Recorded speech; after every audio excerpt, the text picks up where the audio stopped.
Hello, everyone. Welcome back to the Creative Tavern. My name is Christopher Lee. I am a concept artist, been in the industry for about 10 years now with companies such as Walt Disney Imagineering as well as Universal Studio Creative. And I'm here today with my buddy, Michael Welker. Hello, everybody. My name is Michael Welker. I am a software developer, writer, and creative producer, also from the entertainment industry, which is where I met Chris and got to work Yeah. with him on some big creative projects. But recently, we found ourselves in between big projects and said, hey, why don't we do one together? Let's do something the two of us. It took us a while to figure out what that would be. We eventually settled on learning how to make a video game, and that's what we did. Past tense, we're Yeah. done. We're done, baby. Now I have to. I've gotten so used to over the past 6 months giving this spiel in present tense. I'm gonna have to workshop a new one. But Yeah, yeah, yeah. in short, we set out to do some creative projects, and that was the first one that we did, and we wanted to give other people a window into our process. And also to kind of like start building a like-minded community of other fellow artists and hmm creatives, hmm and so that's one of the reasons why, that's those are two reasons why we started the Creative Tavern. And to tell you more about that, I'm going to hand it back to Chris. Thank you, Michael. Yeah, the Creative Tavern was created for not just me and Michael, but it's also for anyone who is creative. We wanted to build a platform where people could come together and just share what they are doing on a weekly basis. And when I say weekly basis, every Sunday we take a look at your guys' amazing artwork. It doesn't have to be art, it could be writing, it could be, weaving clothes, it could be, performance art, and whatever it is. Feel free to share it, and Michael and I will take a look and be super amazed at what you guys are doing. And just because as a designer, it's always good to show each other what you're working on. And if you hit a wall, if you hit kind of like, oh God, well, I don't know what else to do, we're here to help you. And yeah, so welcome. And again, every Sunday we take a look at your guys' work, whatever creative work it is, and we will review at the end of the show. And because today is Sunday, Sunday is usually my day to, show you my progress of the game. But the game is done already, just like Michael said. So instead of showing you guys the progress, we're actually going to show you the final game. We're just gonna play through it, and we're very excited. And I just want to say, good job, Michael, because Michael, he is he like in April we thought we this whole idea came about, like, oh, what if we designed a video game? What kind of video game? Oh, let's try to do a rail shooter. And then so from April he just essentially learned Unity from scratch, uh took this course called CS50 with Harvard, Harvard CS50 program. And he's going to get his a legit certificate based on this game that we made. And I'm very, very proud to be able to be a part of that, to make that happen. And yeah, and as for myself, I created all the artwork, all the 3D models, all the texturing, all the lighting, and blah blah blah. Right? It's essentially two components. It's the programming, like making the video game, making it work, making it fun, as well as creating the content that goes inside the video game. So you're seeing what you guys will be seeing tonight is, the work of two halves of people, combining our strengths, um, and making it happen. Because if you ask me to make a video game in Unity, oh God, I would probably punch my fist through the monitor, because I am not a programmer. My mind doesn't deal with good ones and zeros, or not ones and zeros, but like, what is it called, the coding, the C plus plus, I forget. Uh, yeah, C++ is a programming language. Uh Unity uses C sharp. C sharp, yep, yep, yep. Yeah, that's the source code for Yeah, programming in Unity. So yeah. yeah. So yes, thank you, Michael, for being able to, take up all that programming burden off of me and allowing me to just work on, the art and 3D assets, which is, I got a lot of experience. I got a lot of experience, a lot of practice. And there's, now that I play Overwatch, which we'll be talking a little bit about tonight. Whenever we play Overwatch, I'm now, after designing a game, now I see what's in the game. I'm just like, wow, look at this texture of the wall. Look at how they made the rocks. And when before the fight begins, I'm usually staring at something like so insignificant game-wise, but I'm looking at rocks and textures and everything. I'm very sure the people on my team is just wondering to themselves, why is this guy looking at rocks? It's because I'm totally admiring what the game develop or not developers, the game artists are able to create and with such low geometry, and it's a lot of fun. It's crazy. And so yeah, I've learned a lot and experienced a lot. Now I appreciate a lot more of what those people are doing. So yeah, Michael, did I miss anything? uh No, no, I don't think so. I okay, mean, yeah, sweet. Let's show the game. ah yeah. ah So all yeah, right, let's play it on your system, right. so that way we can do I have audio sound. too, Yeah, because yeah, you yeah. can Yep, produce audio output.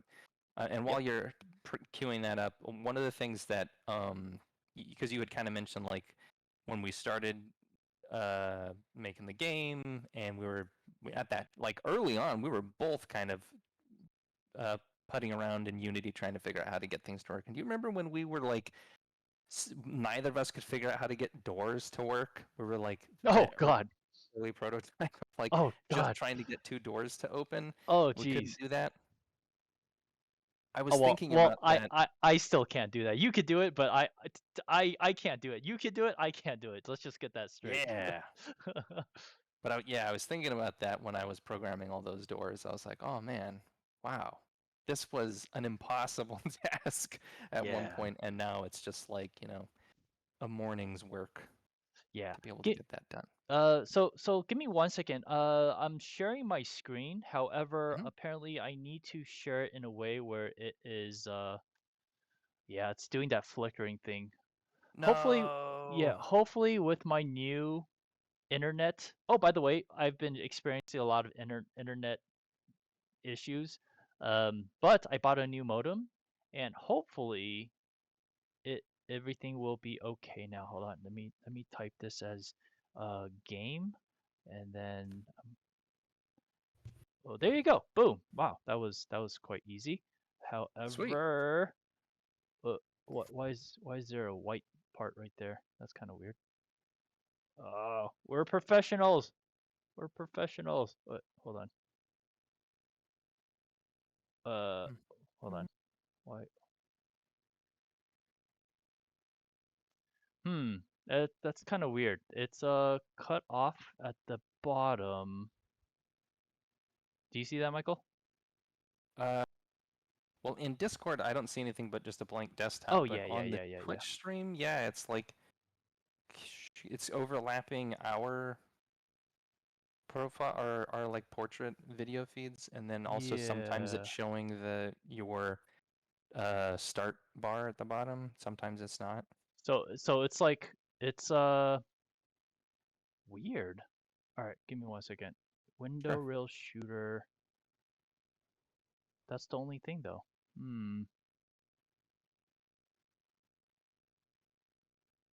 Unfortunately, I can't make this window any smaller. Oh yeah, that's Yeah. a restriction of Unity. Would it help if, okay, so if you want it smaller, I could try to like I can create a 720p build real quick, um, and send that to you. Uh, yeah. Yeah, just give me a second here. Sorry, What sorry is guys. I 720p thought I was resolution? able to share this as a 1280 by 720. weird that it's Bup, actually bup, bup. below this. Yeah, I would have thought that would have been the perfect size because your monitor is 1080p, right? Mm-hmm, mm-hmm, mm-hmm. Weird. Stand by. This this project takes quite a while to open in Unity now because there's Yeah. so much stuff in there. Oh god. Oh god. It's running. It's Shoot. playing. File. Build settings. Wait, why is my balance so? Player settings. Resolution. 1280 by 720. Did I get that right? 1280 by 720 pixels. Yep. So that's good. Show Build rail shooter 720p. Oh, actually, hold on. Capture method. Maybe I need to do the capture method. Oh, got it, Michael. Got it. Got it. Oh, you got got it? Okay, Yeah, great. I think we're good. I think we're good. We're good. Sorry, guys. I'm a professional. All right. We know what we're doing. Yeah. Yeah. Yes. Yes. At least we pretend to on TV. Yeah. Right. All right. Here we go. Here we go. Here we go. Here we go. La la la la la. Oh, actually, hold on. Oops. Oop, boom. All right. Cool. We got this going on. All right. Let me put this smaller. There you go. All right. Are you guys ready? Hopefully there's sound. Yep, I hope so too. Let's see. Actually, let me.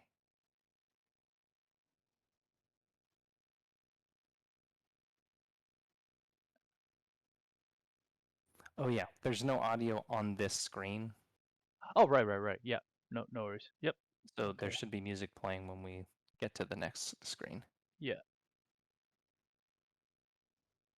All right. Let's do this. Michael, do you want to narrate? Sure, my pleasure. All right. All right, so this is mission number 1. Mission Asteroid Belt. Defensive strike teams activated. We received a distress signal from a nearby asteroid mining colony. Alpha team was sent in to investigate. After they were dispatched, the distress signal stopped. Just one problem. Shortly thereafter, we lost contact with Alpha team. Oh no. We're nearing, yeah, I know, oh no. We're nearing the asteroid belt now. Let's locate Alpha team and find out what's going on. Objective, investigate the distress signal. All right. Here we go. All right, folks. We're in the asteroid belt. Watch out for those asteroids.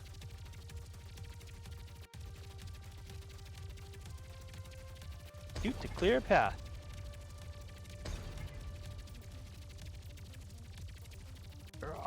Whoa. And I can confirm I'm hearing audio on the stream, so. Okay, perfect. Awesome. What are we doing out here, Captain? Listen up. We're just outside the perimeter of the mining colony. Alpha team was sent in to respond to the distress signal coming from the colony. The good news is the distress signal stopped. The bad news is we lost contact with Alpha team. Our mission, make contact with Alpha team and check on the colony. Stay alert. Over. Oh god. Invulnerability initiated. Yeah. Looks like we got something up ahead. Damn, that's an Alpha team ship. No life readings. Keep moving. Stay alert. Understood. We've got movement in that field just up ahead. Whoa! What the hell is that? Evasive maneuvers.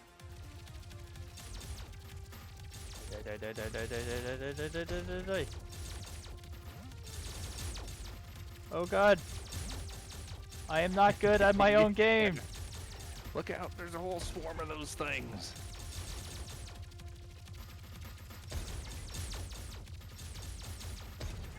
Man, it's really great watching somebody else play the game.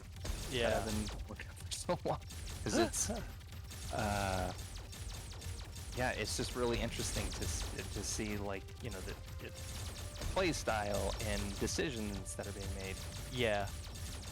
I will say, because I'm streaming right now, because my computer has a lot of stuff that's going on in the background, I'm having a much harder time to kill these guys. Yeah, I bet. Yeah, because I can tell. So the Discord feed obviously is always like pretty slow and choppy. Yeah. But in the stream, I can tell that frame rate is like hiccuping a little bit. Like sometimes it's okay, and then sometimes it's hiccuping. Yeah. But hey, you're doing good. Like you haven't even gotten into the red yet. Oh god, come on! You're still healthy. Whoa, what the world? What happened? That guy just got like super huge. Oh, weird. really? Do you see that? No, I missed it. Oh. Let me see if I can catch it. Whoa! Yeah, I just saw it on the stream. Yeah, you got.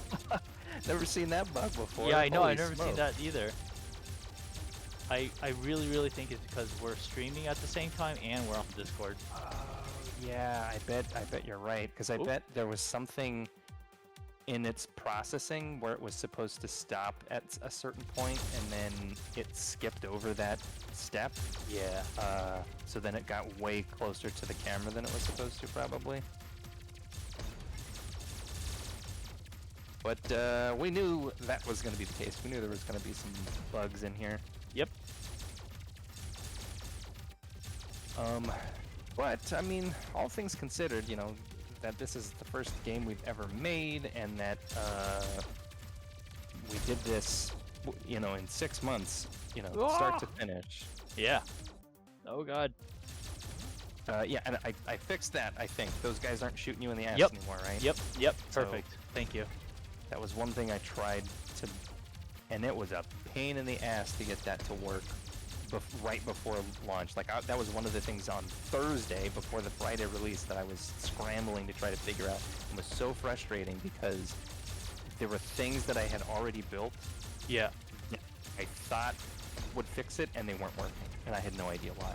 Oh. Geez. And yeah, so it was one of those things where it was going to potentially take me a long time to troubleshoot and figure it out. And in the end, I came up with a different solution. Like I just, you know, got out the C# programming equivalent of duct tape and paper clips, and Oh, nice. you know, put something together real quick that fixed Nice. the problem. Great. Yeah. That did it. We're all clear. Let's go save that something. I didn't. Colony, I think. Colony. She says. Yeah. Let's see how I did. Asteroid belt. Accomplished.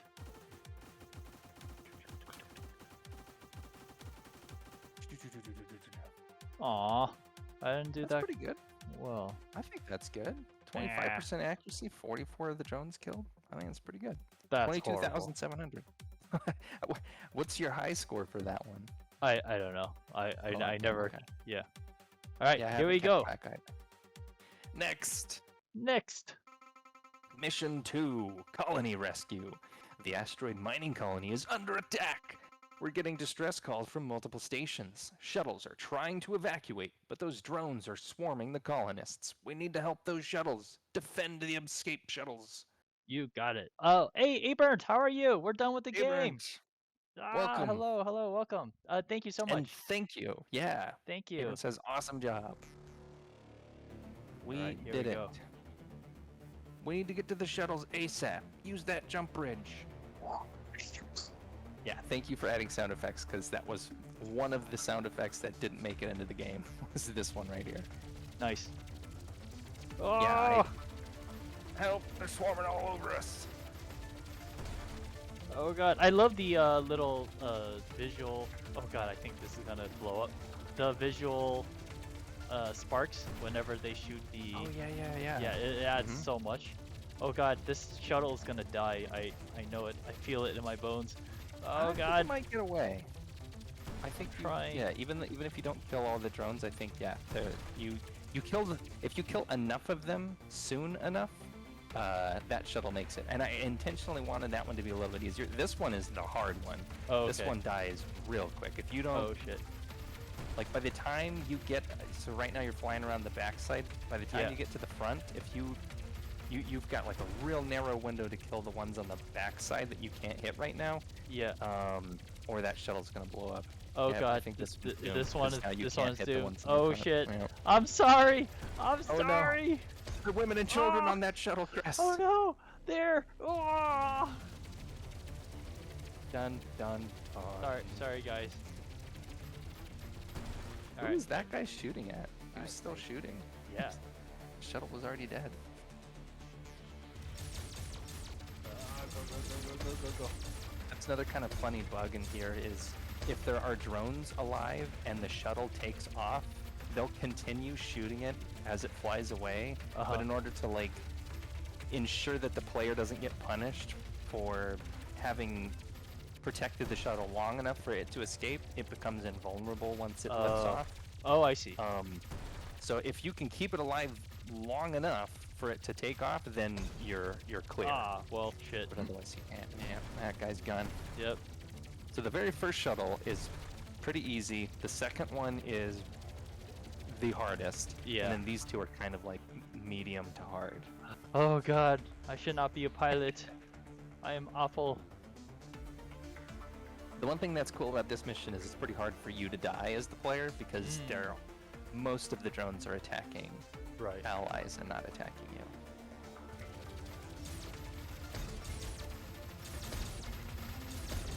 Yeah, die.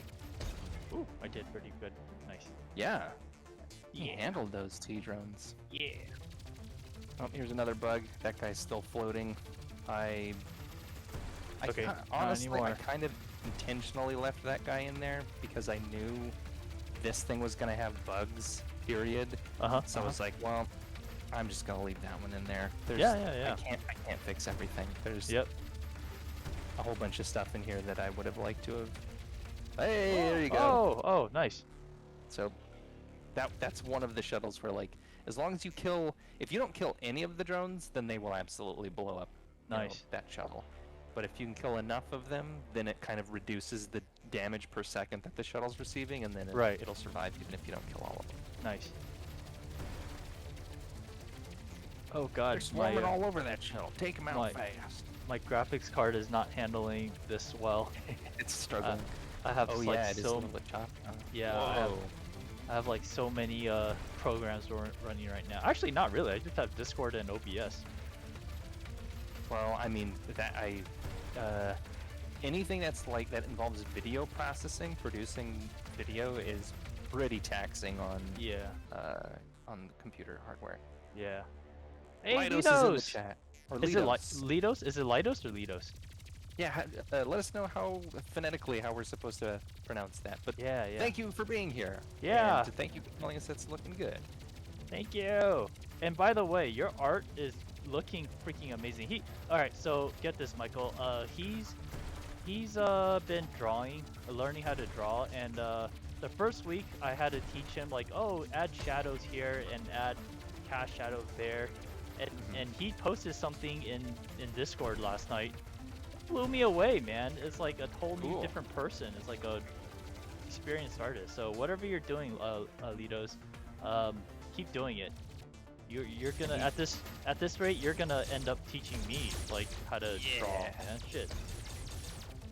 The Ah, student becomes the master. yeah. And it looks like he says it's pronounced Lidos. Either Lidos or Lidos. I'm guessing dos. Lidos. Lidos. Oh, is it Lidos? Lidos. Okay, Lidos. I've been saying Lidos. Lidos. Sorry, man. Sorry. Oh god, I'm doing horrible. Oh god, I don't think I say. Oh jeez, all the ones that's supposed to say that's hard. I killed it. Oh no, I'm sorry. I'm sorry for all the family. And that is affecting your final score because you get 1,000 points for every shuttle you save in the bonus section. So you have a total of, I think, 1, 2, 3, 4. Oh, Yeah, there's 8 total. All right. Lido says not DOS, DOS like the operating system. So Oh, okay. got it. Lidos. Lidos. Got it. And Oh is it man. X or is it 10? Because like on Mac, even though it's the letter O, the letter S, the letter X, it's not OS X. It's actually pronounced OS 10. Lidos 10, Lidos X. Michael, I suck at our game. It's a hard game. It's actually pretty tough. I blame it on my shitty hardware. I can't run Yeah. Discord and OBS and Oh. everything. Totally, dude. Yeah, Oh, yeah. because trying to play like as I mentioned in one of our like previous sessions, when I turn the post processing on and the frame rate drops, it's like almost impossible to play the game Yeah, when the frame rate drops that much. All right, let's What see are how those horrible I controls? did. Oh god. Ah. Ooh, 16%. Oh shit. Hey, you saved 4 shuttles. I did? Oh god. Yeah. So it says. All right. Next. Mission 3, Quarry Defense.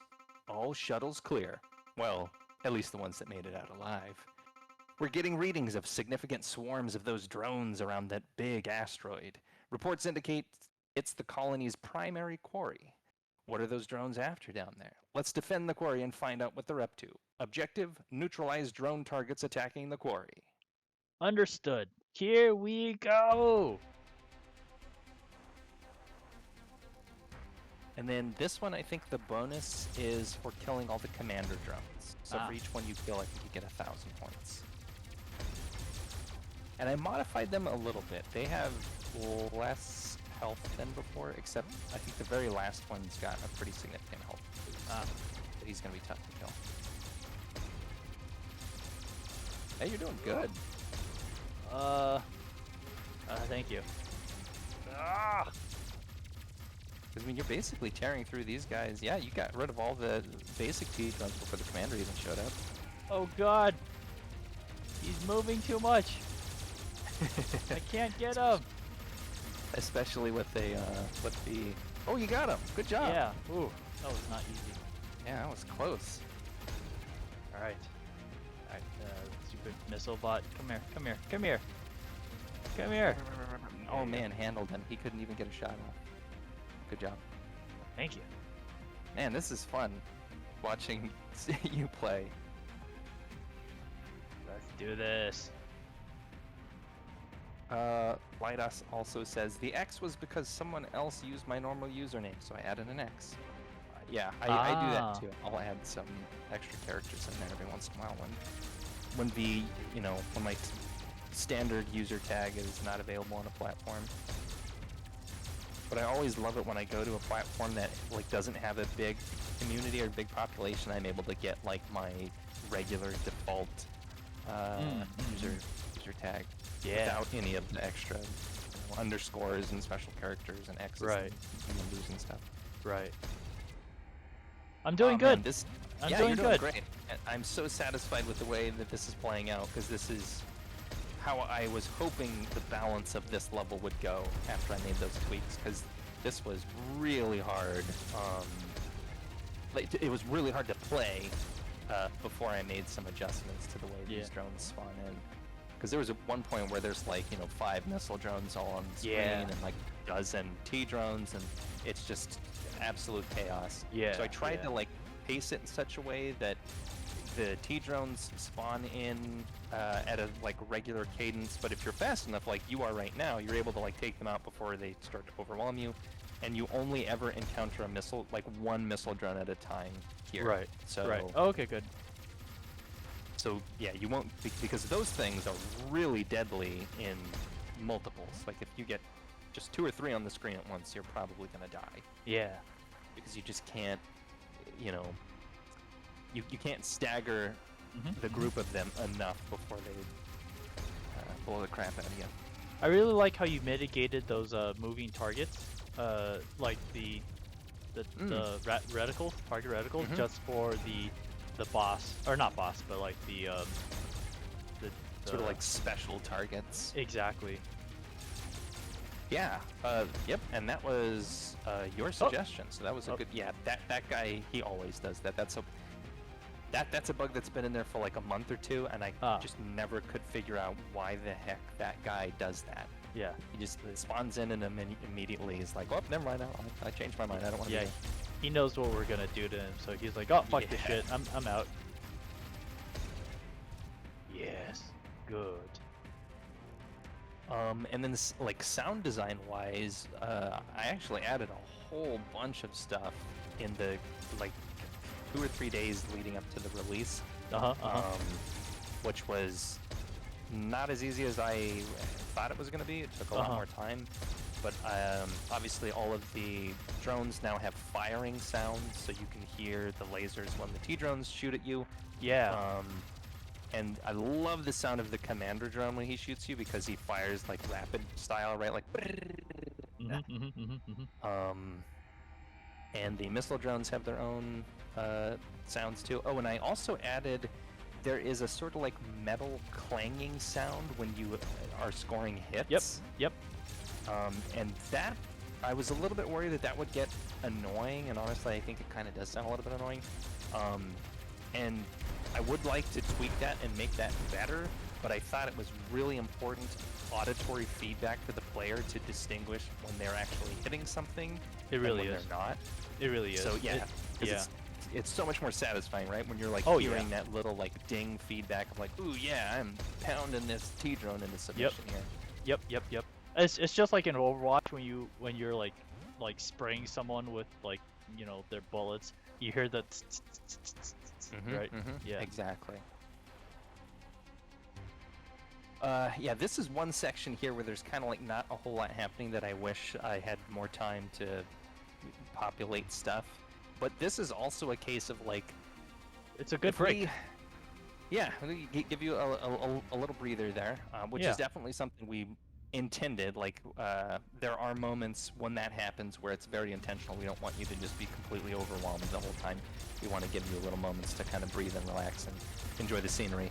Because Right. it is really hard to pay attention to the scenery when you're fighting the drones. A lot of that stuff, I think, can go by and you'll miss it.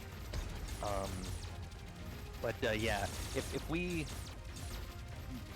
that whole thing of like, if I knew then what I know now, if I could like Yeah. go back and redo things, I would really restructure the way that I laid out the sort of encounters, the way the Right. system handles those, because Right. the way it currently is built, it's super difficult to plan out like, okay, for this range, I want the player to constantly be encountering this kind of enemy, and then when they're out of that range, I want that to stop, take a little break, then when they get to this next part of the track, I want this other thing to happen. Currently, it's more like when the player goes into this range, then this stuff kind of starts happening, and hopefully the player's good enough to like take out all the drones there before they get to the next section, but if they're not, then they're gonna have like a second wave that comes in on top of the first wave that they didn't, get rid of. Right. And then it can be overwhelming. So I tried really hard to like dial it and fine tune things, but that's why sometimes you'll run into like, if you clear out the enemies fast enough, you'll have a long stretch where there's nothing happening. But No, Oh, I man. think that's good. good job. Yeah. 75 wow, look at that accuracy, 39%. Ah, That's much pretty good. better. Wait, I didn't get any bonus. What the hell? That's a bug because you clearly killed those commander drones. Carol. Hey, Carol. Hello, Carol hello. was saying hey and leaving you guys the lurk. Thank you so much for the lurk. Really appreciate it. Hello. Thank you. Is this your game? This game looks so awesome, guys. Yeah, we It just is. Oh, finished. And We're we can actually do this too, right? Can I do this game? Yeah. There you go. And if you guys want to play it, there it is. Go to that Dropbox link and you can download our game for free. And please let us know how it plays. And give us feedback. We would love it. We would love it. This is cool. Yeah, so at that link, it's just a zip file that you can download to your computer and you can unpack it. And then inside, there's a folder that just says railshooter.exe. You just run that executable and you're playing the game. Yeah. All right. Next level. Mission 4. My favorite. The Quarry Interior. Wow, that text is coming in really slowly here. It's because my computer is laggy and shit. Oh wow. Okay. Yeah. For those of you guys playing, you guys will not experience this lagginess because I have OBS running, I have Discord running, I have iTunes running, I got what else? Lightroom running. Oh, I should turn off Lightroom. All right, this is it. We're close now. They're all swarming into the interior. Looks like they're headed for the central core. Punch your way through into that core. Neutralize all hostiles on your way. There's got to be a reason they are all concentrating here. Find out why and put a stop to them. Objective: get to the core. Punch it, Chewie. Here we go. Yeah. Oh god. Oh god. Oh, Oh god. I Oh, can't no. kill them. My computer won't let me. God. oh, Oh, what the hell? first death of the evening. You Oh, crashed into the shoot. wall. Well, shit, guys. I died. No. Hey, 21% accuracy and 4,000 bonus points. Let's do this again. Oh, that's an interesting bug. I didn't. well, not really a bug, but so the bonus is working here because you'll get 5,000 bonus points if you don't crash into any doors or anything, any obstacles. Oh, nice. But for every one that you crash into, you lose 1,000 points, and you could go down to 0. Oh, I see. Yeah, these guys are, when the frame rate's low, these guys are really hard to kill. Yeah. And I even took the ones off the ceiling because those ones were difficult even at a high frame rate. But yeah, this is looking kind of frustrating. Sorry. Oh god, it's okay. It's okay.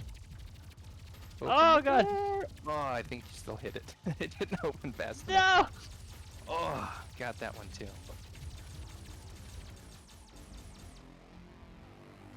Keep going. Keep going.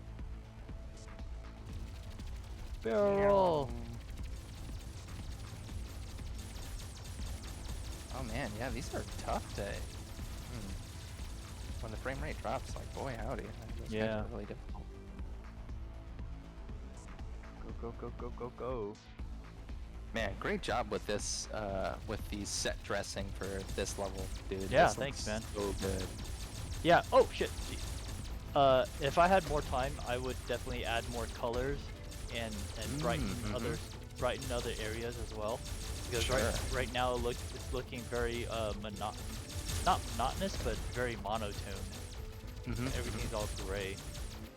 Yeah, but you know, I kind of think in the grand picture of the overall game, I think that's okay because it's a little bit of a palette cleanser between the previous mission, which is very blue and pink and purple, and has like this real neon vibe to it. And then when you get to scene 5, in case anybody's watching, I don't want to spoil anything, but there, you know, that has a different palette, a different color palette that I think is, it's nice to have the break between the two. Right. Oh god, I'm not doing well. Thank god I have invulnerable on. Yeah. And for anybody watching at home, I don't know if I'd mentioned it already, but if you're playing the game and you press the I, as in, you know, iPod or iPad or whatever, the I key on your keyboard, you become invulnerable. So we put that in there partially because some parts of the game are really difficult and can be frustrating to play through because I just didn't have enough time to balance it perfectly and then do QA testing with actual people playing the game and get feedback and then adjust things. And also because I know some people just want to play through the game and see all of our levels and you know, see this thing that we've been working on. So if you basically want to go into like story mode, then you can just hit the I key, make yourself invulnerable, and then go through all the levels that way, and then you won't die.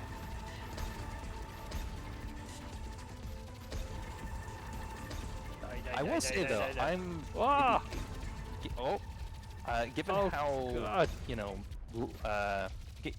given how limited our time allotment was to like get this thing done, I'm pretty happy with the way the different types of drones turned out because they each kind of fulfill a different sort of gameplay niche that I intended from the beginning, and they all ended up kind of like getting there. I think the only one that was like pretty far that needed a lot of adjustments was the missile drone because the laser drones are basically exactly what I had wanted. I wanted them to do a lot of damage in a group, but also be like really easy to kill, to like not have that much health. The T drones, I just wanted those to be like they're, you know, the basic drone who's gonna be kind of peppering you, not really much of a threat unless you get a bunch of them in a group. The commander drone being like the version of that that just has like a high firepower, so it can do like a high amount of like a rapid fire version, right? And the spider drones being like do a lot of damage, shoot really fast, but they're also kind of, they're not, you know, flying around with you, they're just kind of stationary in one place. The only ones that I'm still like not super thrilled with are, you know, what we have on screen right now with the like the missile drones. I wanted them to be like heavy armor, heavy damage. Yeah. And I think they fulfill their role pretty well in the encounters where it's just like one of them and then some other drones, because then you can go like, oh man, I gotta focus the missile drone real quick because if he starts shooting me, I'm gonna, you know, it's game over. Right. But in the scenarios where you're fighting multiples, I think they tend to get overwhelming and frustrating. Yeah. But on the whole, I'm pretty happy with the way those turned out. Yeah, it's awesome, dude. Ah! I was kind of a jerk with that one. I intentionally put those obstacles on the left and the right hand side so Yeah, you couldn't shoot until you get close Yeah, to the door. man. What the hell? Gotcha. Lida says, I think it looks fine with the gray palette. I wouldn't have except some kind of space station. At least if I made one. There you go. Cool. Thanks, Lidos. Well, Lidos. no bonus. You hit a bunch Yeah. of doors. Oh God. You guys will do better than me. You guys will not have as much lag as me. Oh God. The final mission. Final mission. Final battle. This is it. We've made it to the core. Whoa, readings are off the charts. Detecting massive energy spike signature. They must be draining the energy stores. Expect heavy resistance. Proceed with caution. Understood. Objective, neutralize all hostiles in the core. Yeah. Here we go.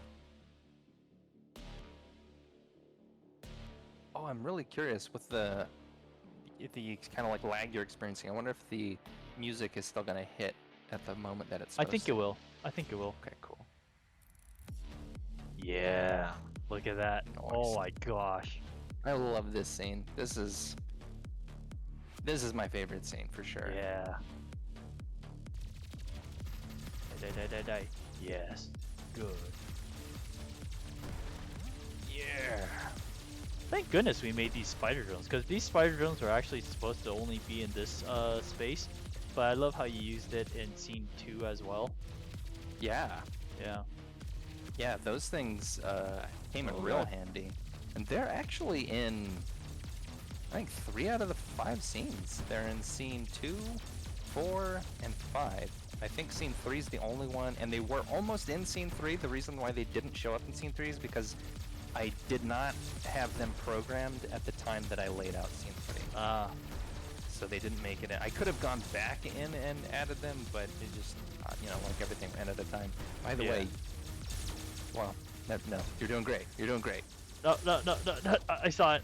Thank you for letting me know. Thank you for letting me know. I was like, oh shit, I forgot. You're like, am I cramping his style by telling him, hey, you should be invincible because I don't have faith that you're going to make it? Or do I just let him? Oh god. No, thank you for mentioning. Yeah, you're getting him though. Oh jeez. Yeah, the missile drone is really hard for me to kill. Yeah, I can imagine, because like when the system is struggling to process all that, the missile drones just got so much particle effects happening, rapid fire when they're on screen, so I imagine they're a real pain in the butt. Yeah.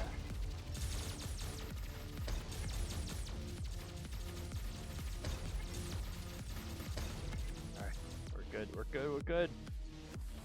Whoa!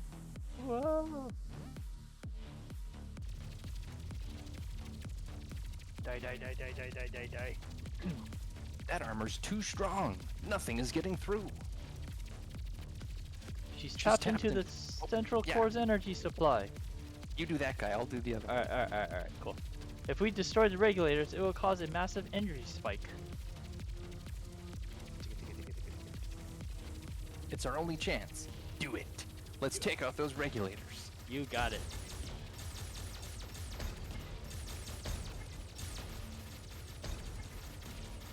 Alright, see if I could actually do it. You got this. Come on.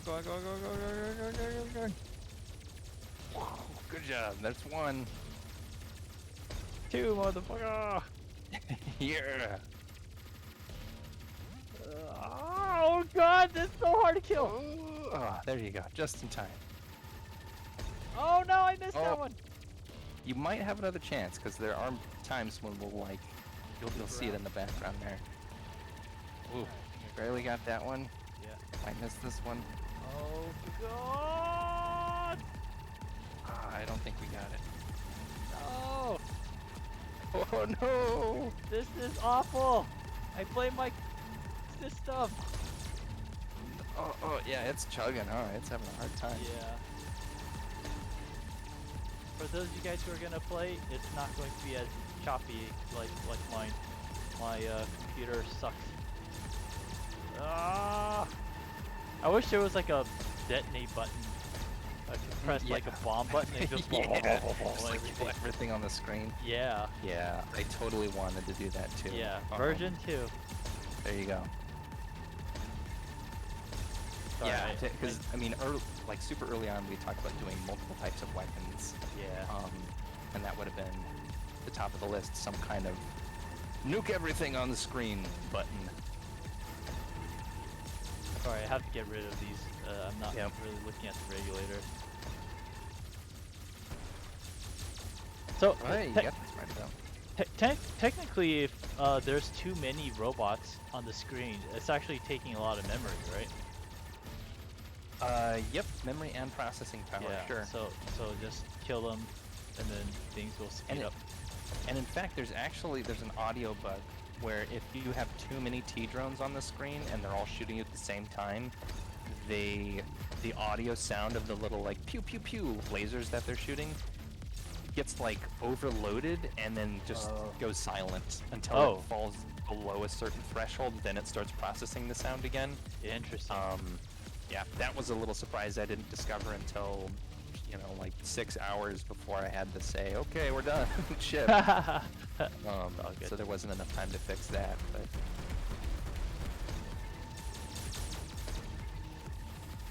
Yeah, the thing that I was trying to do with this level was,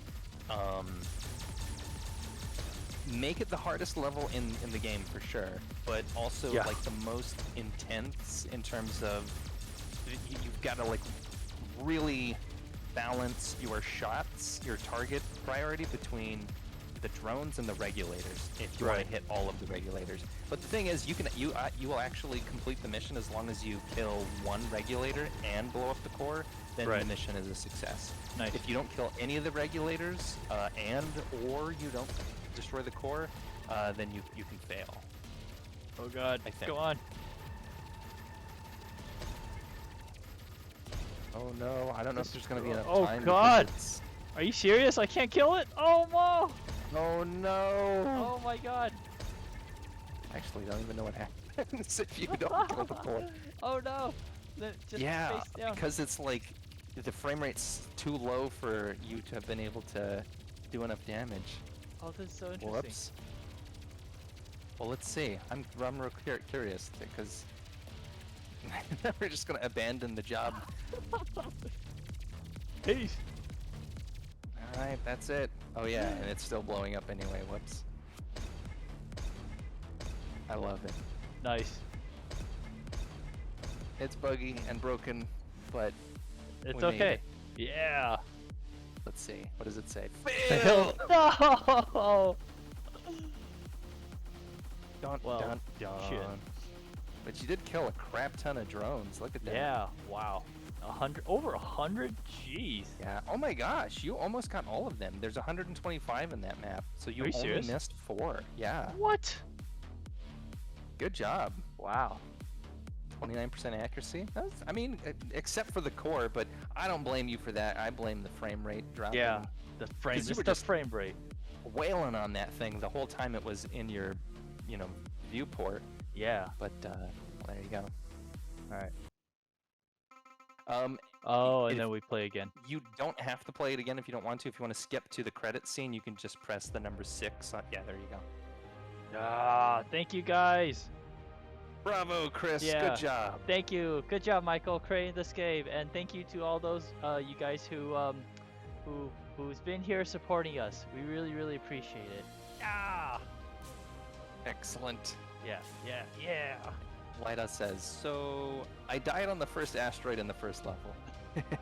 It's okay. Gotcha. It's okay. It's okay. I've been there. I was there. Oh, that's awesome. You're playing it. Yeah, I'm so glad. And I'm actually really glad you crashed into that asteroid and died, because that's one of the reasons why we put it there, was as a teaching moment. So that way the player, if you don't have the benefit of watching us play or having, listen to us like, here's how to play the game, and you're just experiencing it for the first time. That's a way to realize like, oh, I can crash into these things. That affected my shield.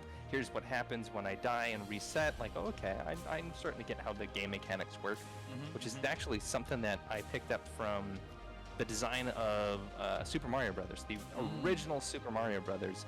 The very first level, level 1-1, and the very first part of that level is like top tier game design. Like, it's absolutely brilliant the way it's laid out and has there's like a gap that players can fall into. That's how they learn about dying. There are blocks and things placed in such a way that you have to learn how to use the jump button to get over them. You have to jump in such a way that your head will actually hit one of the bricks and then it'll open. So the first part of that level is specifically designed to force you to encounter the game mechanics. And I've, since having seen the way that work was laid out, it has affected the way that I like approach game design ever since. Where I'm trying to like, okay, I want to gently introduce the player to the shooting mechanics and to let them know when you shoot a thing, it's going to flash yellow and it's got a certain number of shots that it takes to blow up. And if you don't, and you can crash into things, so like you actually do need to move your ship around or shoot things. So yeah, so I'm thrilled. Sorry that you're the guinea pig like us, but I'm thrilled that you crashed into that asteroid and died on your first go. Hey, there is no shame in pressing I for invincibility. Yeah. Yeah. But oh, thank you so much for downloading the game and playing, man. That means a lot to us. That's so Yeah, cool. thank you. You might be the I think no, he's the second one to play our game because I think the first one Yeah. was Richard. Hmm. Yeah, yeah. Yep, for sure. Very cool. All right. I hope you guys enjoyed our game that we made or that we were, working on for the past 6 months. And we're gonna spend the next 2 hours explaining to you guys exactly what we will be doing for the next 5 years. Just joking. uh, we don't know what Got a we're going to be grand doing. plan for you. Our grand amazing plan. No, we Michael and I we talked about it. We're gonna take a little bit of time and just to relax a little bit and yeah. I mean just chill and fuck around a little bit and play a lot of we're gonna play a lot of Overwatch tonight because tomorrow early morning tomorrow is the last day that Overwatch 1 is playable and then it's gonna be gone forever, forever, forever. Yeah. But other than that, Michael and I were gonna take a lot of time to just reflect on what our what our personal goals are, as well as how those personal goals can intertwine with each other, both Michael and myself, and how we can move forward with our future projects. Right, we have some stuff in mind, and we may share it later on when we actually know exactly what we want to do. Uh, but for now, I mean, I could talk a little bit what I'm currently doing at this stage and moment in my life. Currently, I'm working on another Kickstarter. It's going to be based on four cute characters I designed. It's I call them little cuties. It's a little bunny, little penguin, little panda, as well as a little kitty.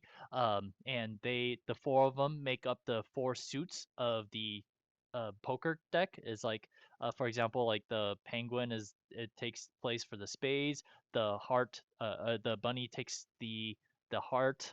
The panda takes the clubs. Hold on, is that right? No. The penguin takes the clubs. The panda takes the spade, and then the kitty takes the diamond. Yep.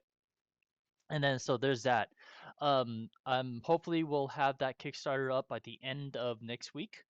And the next thing that I'm currently working on is AI generated artwork, and there's two programs out there currently. There's one called Midjourney, and the other one it's called Stable Diffusion. There's also another one called Dolly, as well as a whole bunch of others too. But the two biggest one that a lot of people are using is Midjourney as well as Stable Diffusion. I'm currently using Midjourney.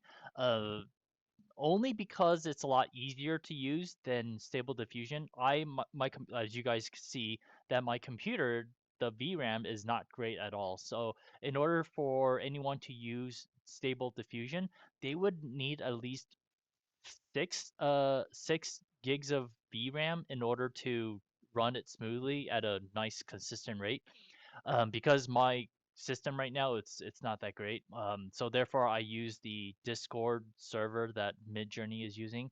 I'm currently using the $30 plan to to generate images, and I think I told you this, Michael, that I feel so bad asking the Midjourney program to generate like image for me one after another, because as an artist, I whenever someone asks me to do something, I'm like, oh, okay, I'll do it over again, and then they're like, oh, we want another alliteration. It's like, okay, I'll do it again.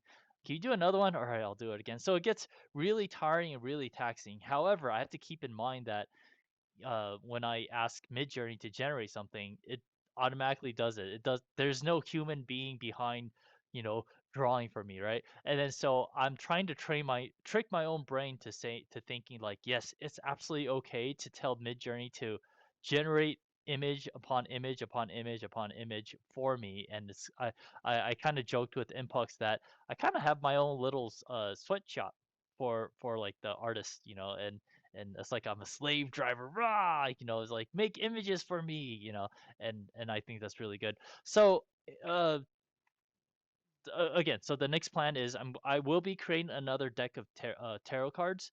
Hopefully, it'll take me 1/6 of the time because my previous tarot cards now available for purchase on Etsy or my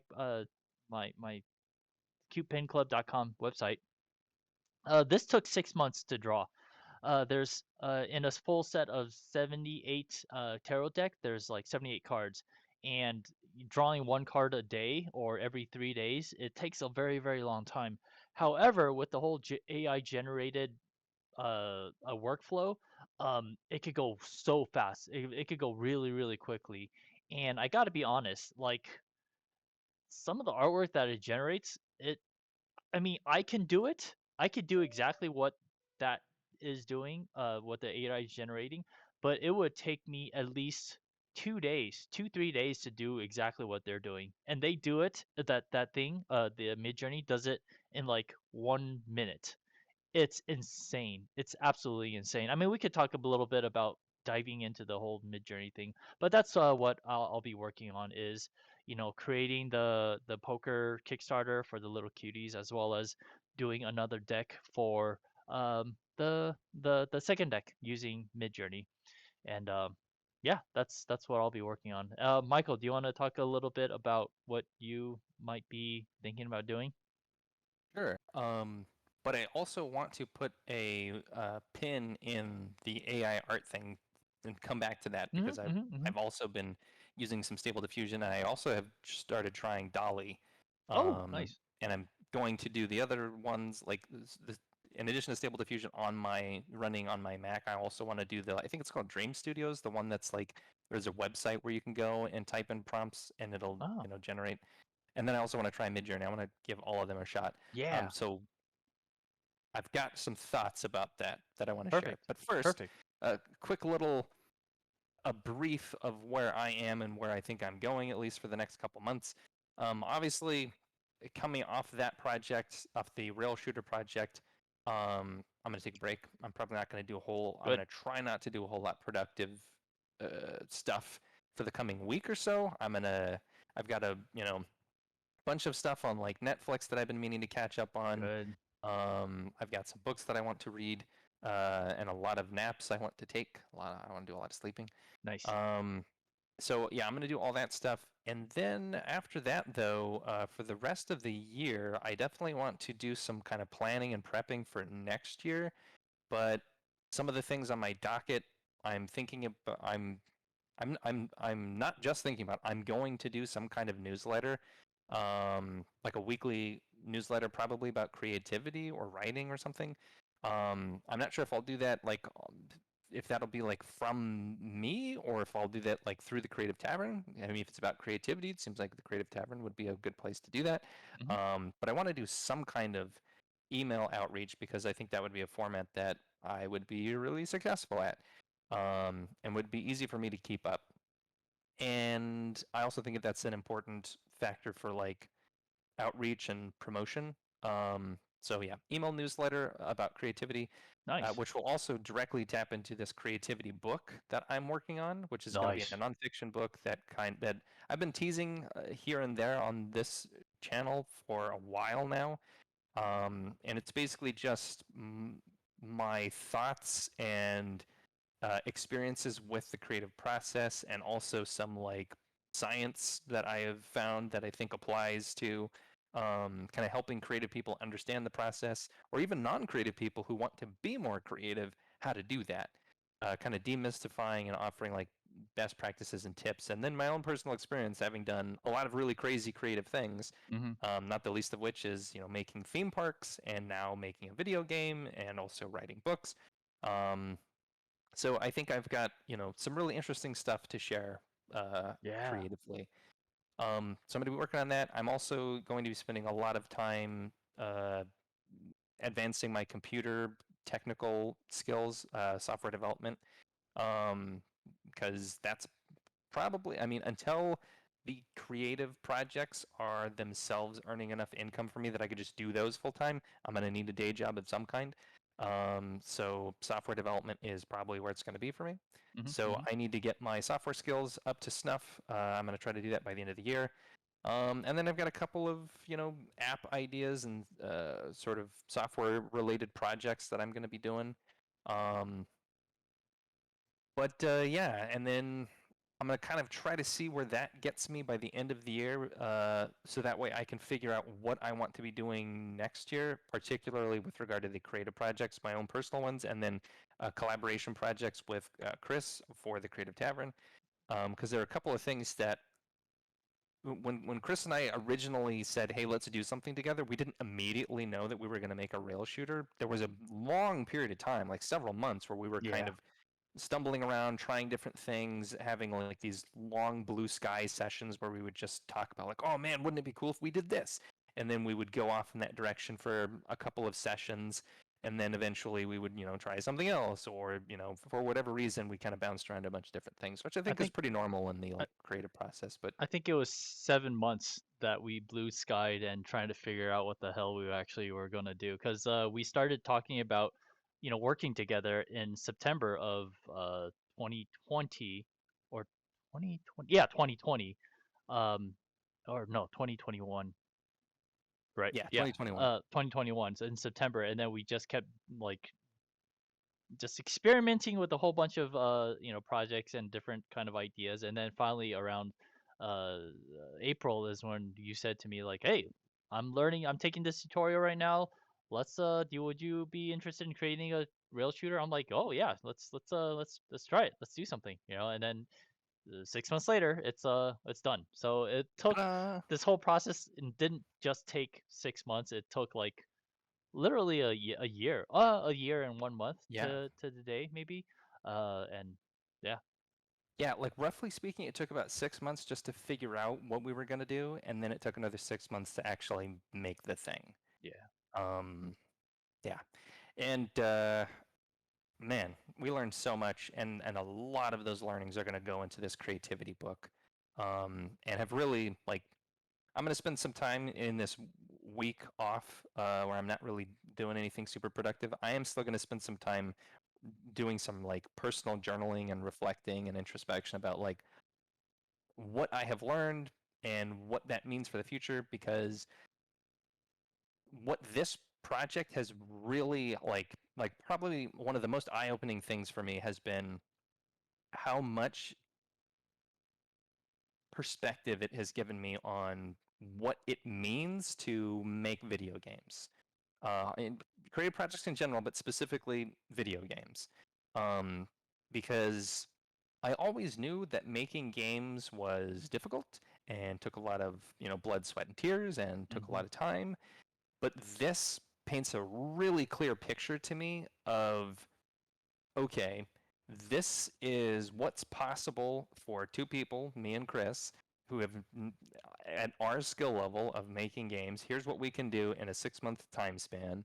Um, Taking that and expanding that out to like possible future projects and what those might mean, gives me a really clear indication of like how much time would need to be thrown at something in order to create something that could actually end up on the Steam store, right? Or it's a Hmm. commercial product that we want to sell.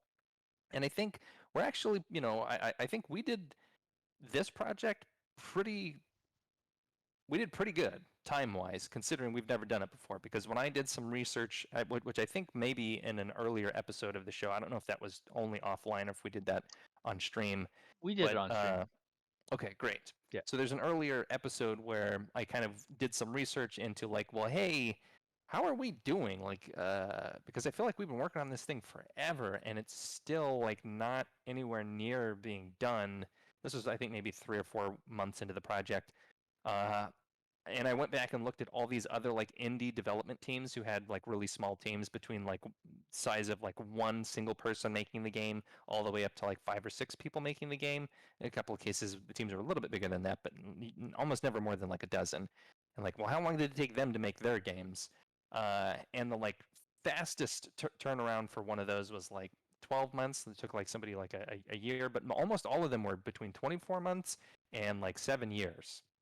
So the fact that we were able to make a game, even in a prototype format where it's not like actually on sale on the Steam store in 6 months is pretty impressive, I think. But that also gives me this sort of like the perspective that whoa, if you really want to bring something like if we wanted to bring the rail shooter to fruition on like and actually have it be like here's the thing that you can go to the Steam store or you can go to the Apple store or wherever you download your software, pay money and download this thing that is of a quality that we would feel comfortable asking money for.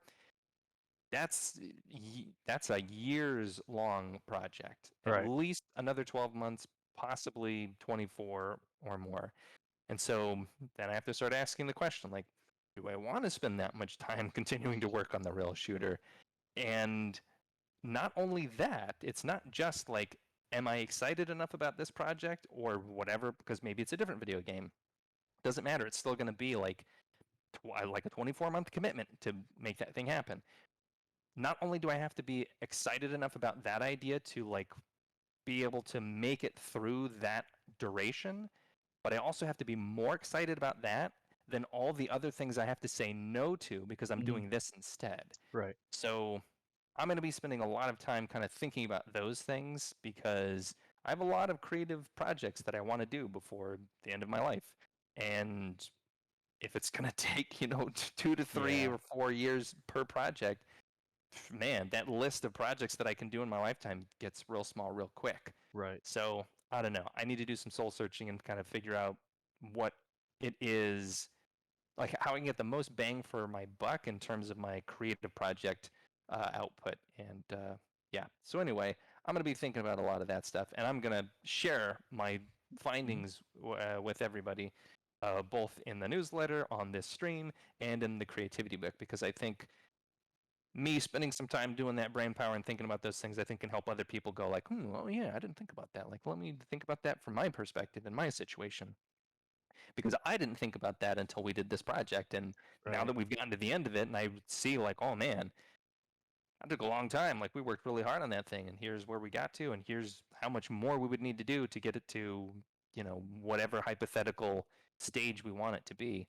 Right. Um, so anyway, I've rambled on quite a ways there, but I would advocate you do a amazing fantasy novel because hmm, you're really good at writing and I love fantasy thanks, man. novels and I just selfishly would like to see that come to reality Me and too. I would love to illustrate uh uh Yeah, I mean I say I very very loosely now that we have this new technology. AI would illustrate. I would yeah There you yeah go. exactly yeah with that and from that story then we can create whatever like a game or a card game or something based off of that IP because I remember a long time we talked about how everything comes down to story, right? And if Yep. the story is good, then it could expand into a whole bunch of various mediums. Video game, board game, card game, blah blah blah. Digital game, an app, if you will. So yeah, I would say like the story is definitely the most important thing. And I know we worked on the a fantasy genre, and if we could continue down that path later on in the future, if we decide to do that, and if you have the motivation to do that, I would love to do that, because yeah, it's a lot of fun. I mean, to me it combines both writing as well as art, and then from that it could like span to like a whole bunch of different other things too. So yeah, I very selfishly would love to see you write a book, because writing a book, it's your forte, as well as um what is it? It gives me an opportunity to visualize your world, right? And yeah, I think it'll be a lot of fun. By the way, you talked about the new book that you're writing about creativity. Can you talk a little bit about this book? And it's on my screen right now, the Blockbuster Blueprint. Oh, yeah, sure. So that's my first book. That book is the short version is it's a how-to book. It's an analysis of like big commercially successful stories, novels, movies, video games, uh, all of them. I looked at a bunch of the heavies in the industry, figured Mm, out what made them tick, how they worked, because it was always this nagging question for me of like, man, The Dark Knight is a really good movie. the The Empire best. Strikes Back is a really good movie. The Harry Potter books are so good. Why? Why are these so compelling? Like, I've seen The Dark Knight 1,000 times, and every time it's on, I'm just like a moth to the flame. Like, I'm just sucked in. Why is that? And because I wanted to do that in my own stories. So I went on this. I think it was like there was the place I was working at the time did this synchronized vacation, like holiday vacation, where everybody was off at the same time Mm, at the holiday. Instead of like, oh, you take 2 weeks off here and then you take 2 weeks, they just made everybody like everybody takes it off here. And that's I actually really and smart. during that holiday, I decided not to go anywhere and travel and do things. I just kind of like holed up in my apartment and analyzed the crap out of all these movies and books and things, and made a bunch of notes. I had no intention of writing a book. It was just for my own personal edification. But eventually, I ended up with so many notes and such a thorough model of like, here's what they're doing. Here are the different uh, plot lines and the sort of motifs for characters and so on and so forth, that I had this really robust model that I could like stress test and go like, at this point in the story, in every story that I've analyzed, the character says something about this. Is that true of The Matrix? And then I would Hmm. skip to The Matrix and go look at that part in the movie, and then like, bam, the character says that. Like, Yeah. whoa, crazy. What about Pulp Fiction? Skip to that part of the movie, the character says it. Holy shit, this is amazing. So like, it eventually became this thing that was like, I think like one of the most robust story models that I've encountered. I mean, I haven't read everything out there, but I was heavily inspired by Save the Cat. But the problem I had with that book is it's incomplete. It's kind of like a light version of what I ended up doing. I ended up filling in all the holes that were missing in that book for me. Um, anyway, I'm rambling at this point, but that book is basically just a collection of all my notes, because when a couple of friends encountered that, were like, hey, that's pretty great. You should turn that into a book. I'm like, oh, okay, Yeah. maybe I will. So I Nice. edited it all together and published it as a book, and now it's available on Amazon. And I'm going to do an audiobook version, but I'm waiting on that. I'm going to do that after I do the second edition, because there's some revisions that I would like to make. Um, there's nothing in the second edition that's like, if you get the first edition, you're not going to be like getting bad information or really missing out on anything if you want to get it now. Hmm. The second edition is going to have everything that's in the first edition, but it's also going to have some things that people have requested over the years since that book came out. Nice. One of which is the number one request that I get for that book is, to have like one story analyzed throughout the entire book. Because one of the things that I do in that book is like in the characters section, I'll like pick a couple of stories and talk about the characters. And then in the plot section, I'll pick like a plot point and be like, okay, here's how this plot point works in The Wizard of Oz and The Lion King and, Star Wars. And then I go do another plot point like, oh, here's how that works in Return of the Jedi and Indiana Jones and The Da Vinci Code. People want to see like, can you give me that plot point, every single plot point in the same movie or the same book? And so that's one of the big things that I'm going to do. And then there's some other typos and stuff in there that I'm going to fix. But yeah, that's Blockbuster Blueprint. Yeah. And I hope to talk more about that possibly on a YouTube channel at some point in the future. So Yeah. That stay tuned. yeah, that's awesome. Thank you so much for talking about your book. And I read it. I suck at reading, but Michael does such a good job that I actually understand a lot of the things that he's talking about. Because again, I'm not the best with words. I mean, I've been pronouncing uh Lydos's name incorrectly, right? I mean, just stuff like that, right? And plus like I don't read very often, but when I read your book, it was a lot. It was very, very comprehensive, very, very easy to read, and I learned a lot. So make sure you guys get it. It's on Amazon right now. It's only 9.99 if I remember correctly. Yep, the Uh, paperback's $9.99 and the Kindle is $2.99. oh, that's great. Nice. Yeah. All right, sweet. Um, that's great. The next thing I guess we want to do is take a look at your guys' artwork, but I know we all also want Yeah. to talk a little bit about AI stuff. So Mm, we will be doing that. But first, we're gonna take a into look the at gallery. we're gonna look at your work. Hold on. Uh, And if any of you are in the chat right now and you would like us to showcase your artwork, you could just post it in the Discord and we'll take a look at it right now. mhm. And I think if I do exclamation point Discord, will that put our Discord in the chat? I Or do I have believe. to do social? Yeah. Just do social because social has everything in there. Got it. There you go. Yeah. So that's got a link tree with all of our links to it. So if you want to join the Discord in there, that's how you can do it. Wow, you guys. Um. Lydos, you had a amazing drawing. Unfortunately, we can't show it on Wow. stream because Oh it's no. lewd. Yeah, he did a lewd.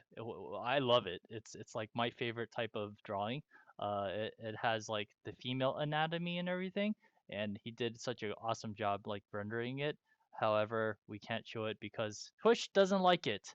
Uh, I like Is it it. in the Discord gallery right now? Because I'm not seeing anything that's lewd. No. It's on my Oh, got it. my Oh, okay. my Discord, and in the Discord it's in the Lewd channel. Um, Got it. but Oh, okay. yeah, unfortunately he's unable to. We are unable to show it. But just to let you know, you did an amazing job. I think you are pretending to be a noob. You are what we Actually, call a what do we call them? Shoot, I a forgot what we call them. Smurf. A Smurf. You're just pretending to be a noob.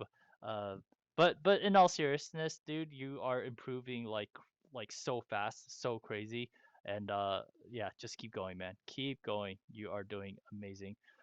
Currently my OBS is freaking out a little bit, so Oh no, give me again. 1 second, guys. Oh God, No it's like problem. jumping in and out, in and out. Hold on. Let me do something. Let me Boo. do this. So do that. What is this? Share Discord. Yeah, this is like going in and out too. What the hell? Share Discord.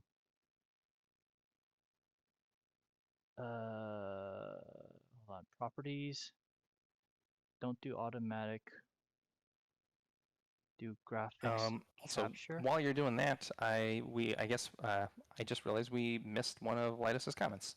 Oh Lidus no. says, "Well, I can say the game at least level 1 runs amazing on my PC. It's quite fun. Going to use this game to poke my friends who keep wanting to make a game to nudge them. Yeah, please do. Because if we can do it, two guys who have never done it before, then anybody can." Yeah. and we would definitely like to inspire others to make it happen. And which was, really the whole reason for documenting this entire thing. And you can see the whole process.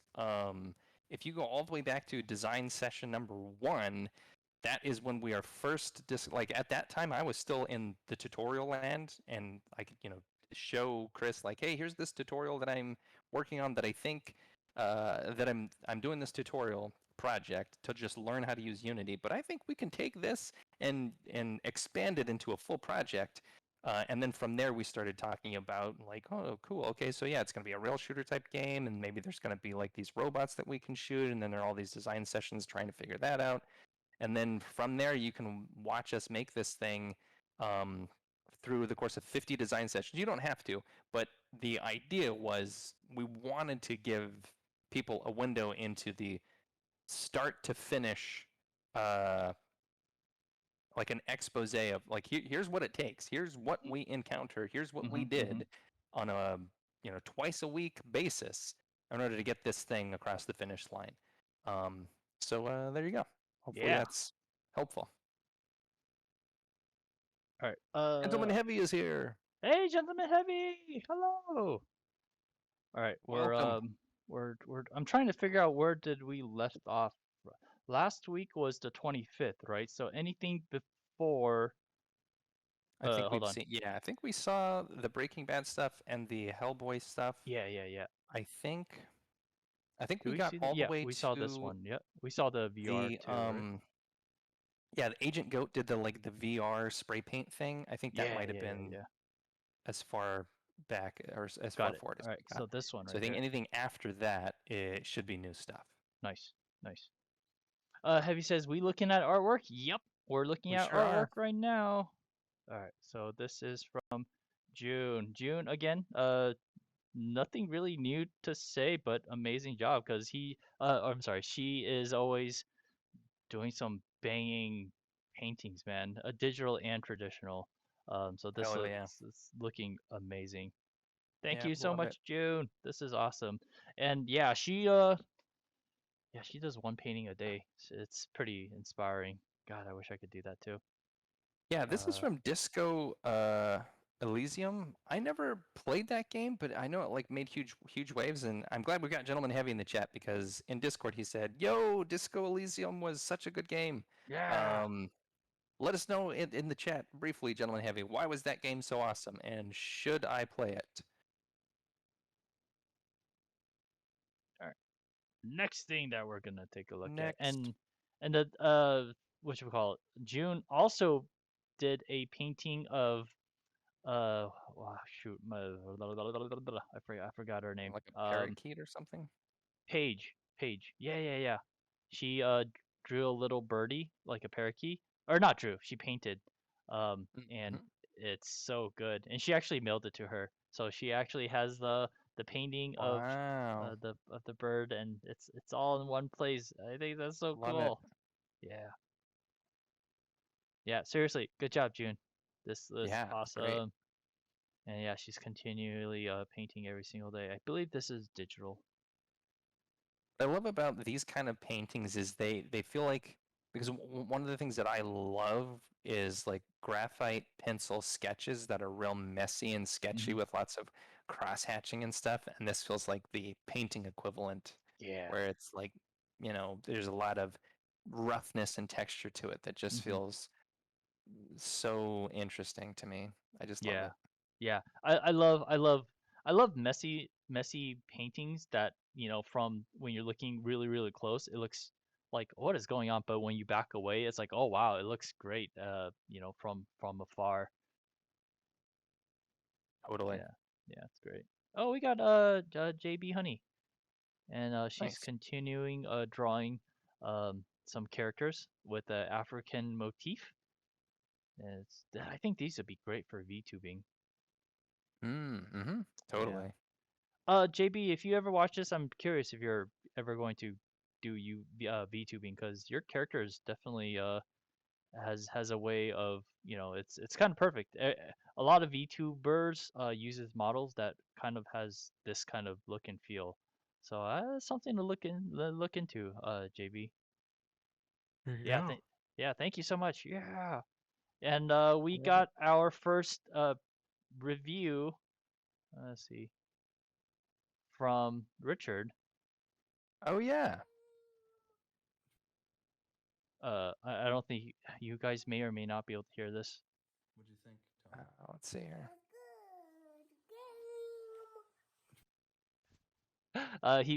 Richard basically asked Toma, did what did he think? What do you think, Toma? He said Yeah, it's I can't. good. Yeah, It's good. it's good. Yeah.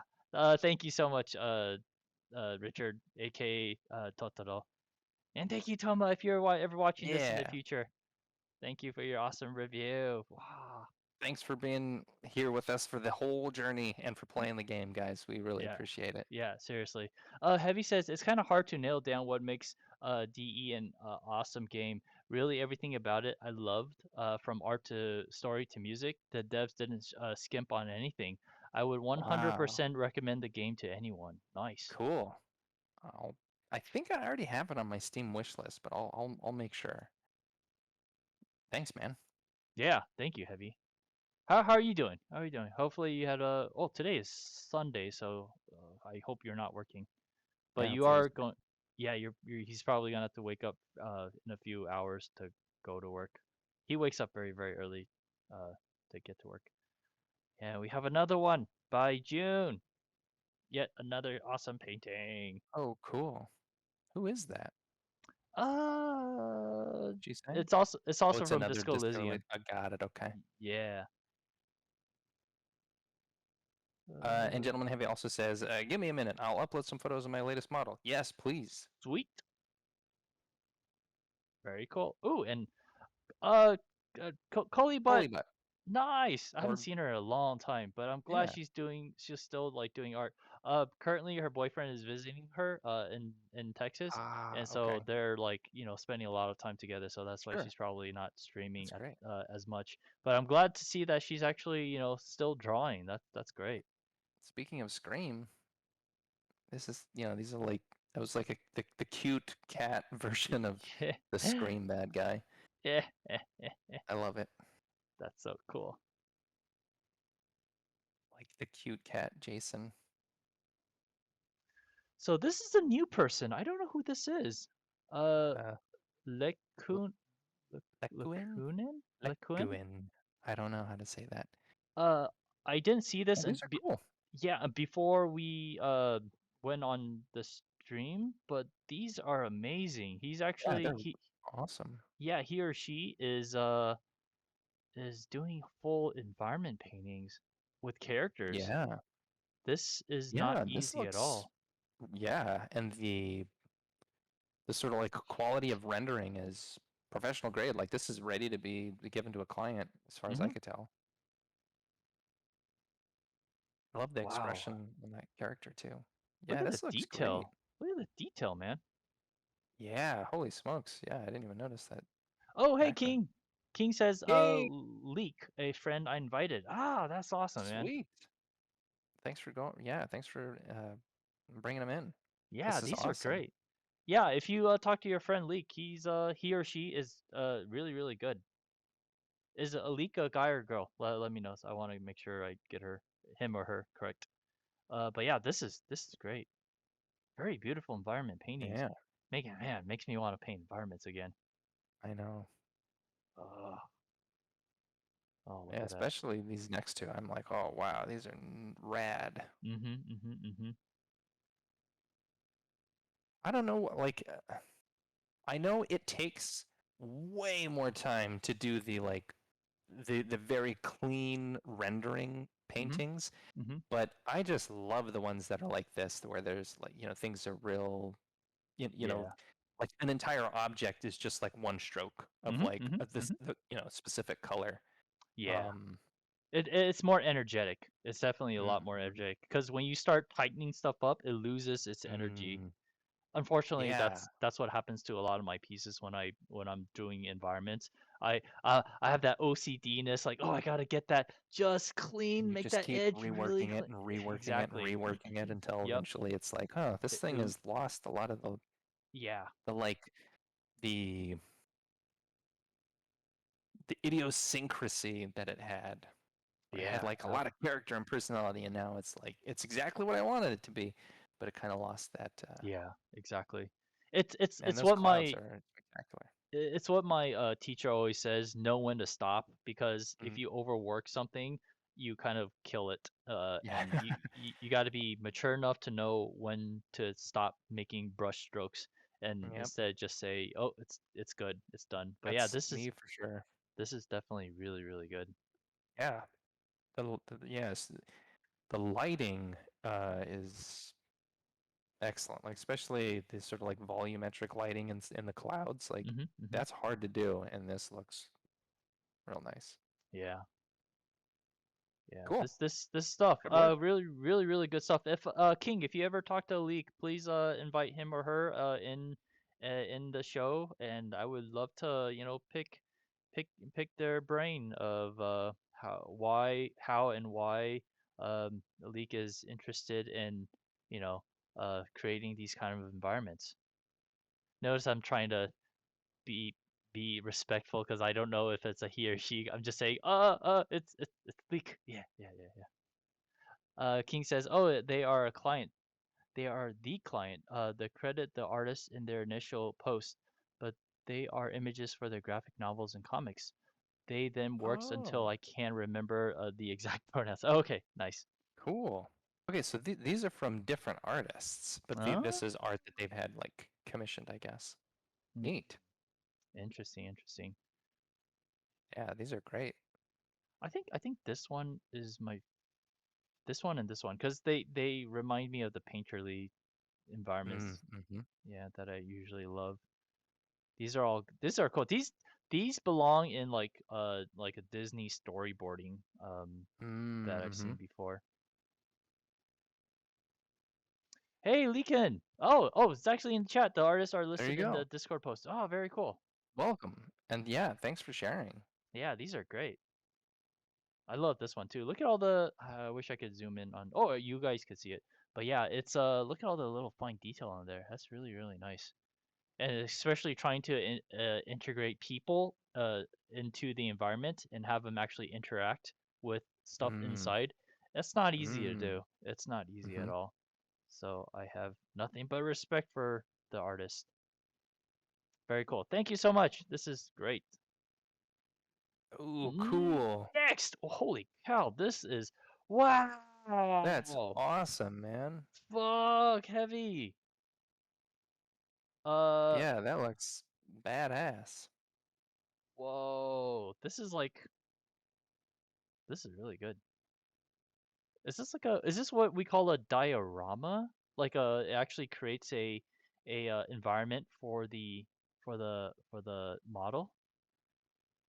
Uh, yeah, I guess so. Yeah, I mean, yeah, I think technically dioramas, if you've got like the model and it's also in its like environment, then Yeah, right. like a little scale Oh, environment. look at that. Oh, Yeah, yeah, that is yeah, he does have really an cool. environment. Oh, that is badass. How big is this, I wonder? This is so Oh yeah, cool. I'm most curious. Yeah, I love the like the tanks like design, the proportions of things is really Mhm, cool. mhm, mhm. And then the painting detail around the Yeah. like the rivets and stuff is really great. Yeah, he's actually painted in like ambient occlusion in there, which is awesome because if you like look at where the panels meet, they actually have a little nice Mm-hmm. shadow going on. Uh Heavy, good job, man. Holy cow. This is oh man, really really good patience to do all this. Wow, look at that, man.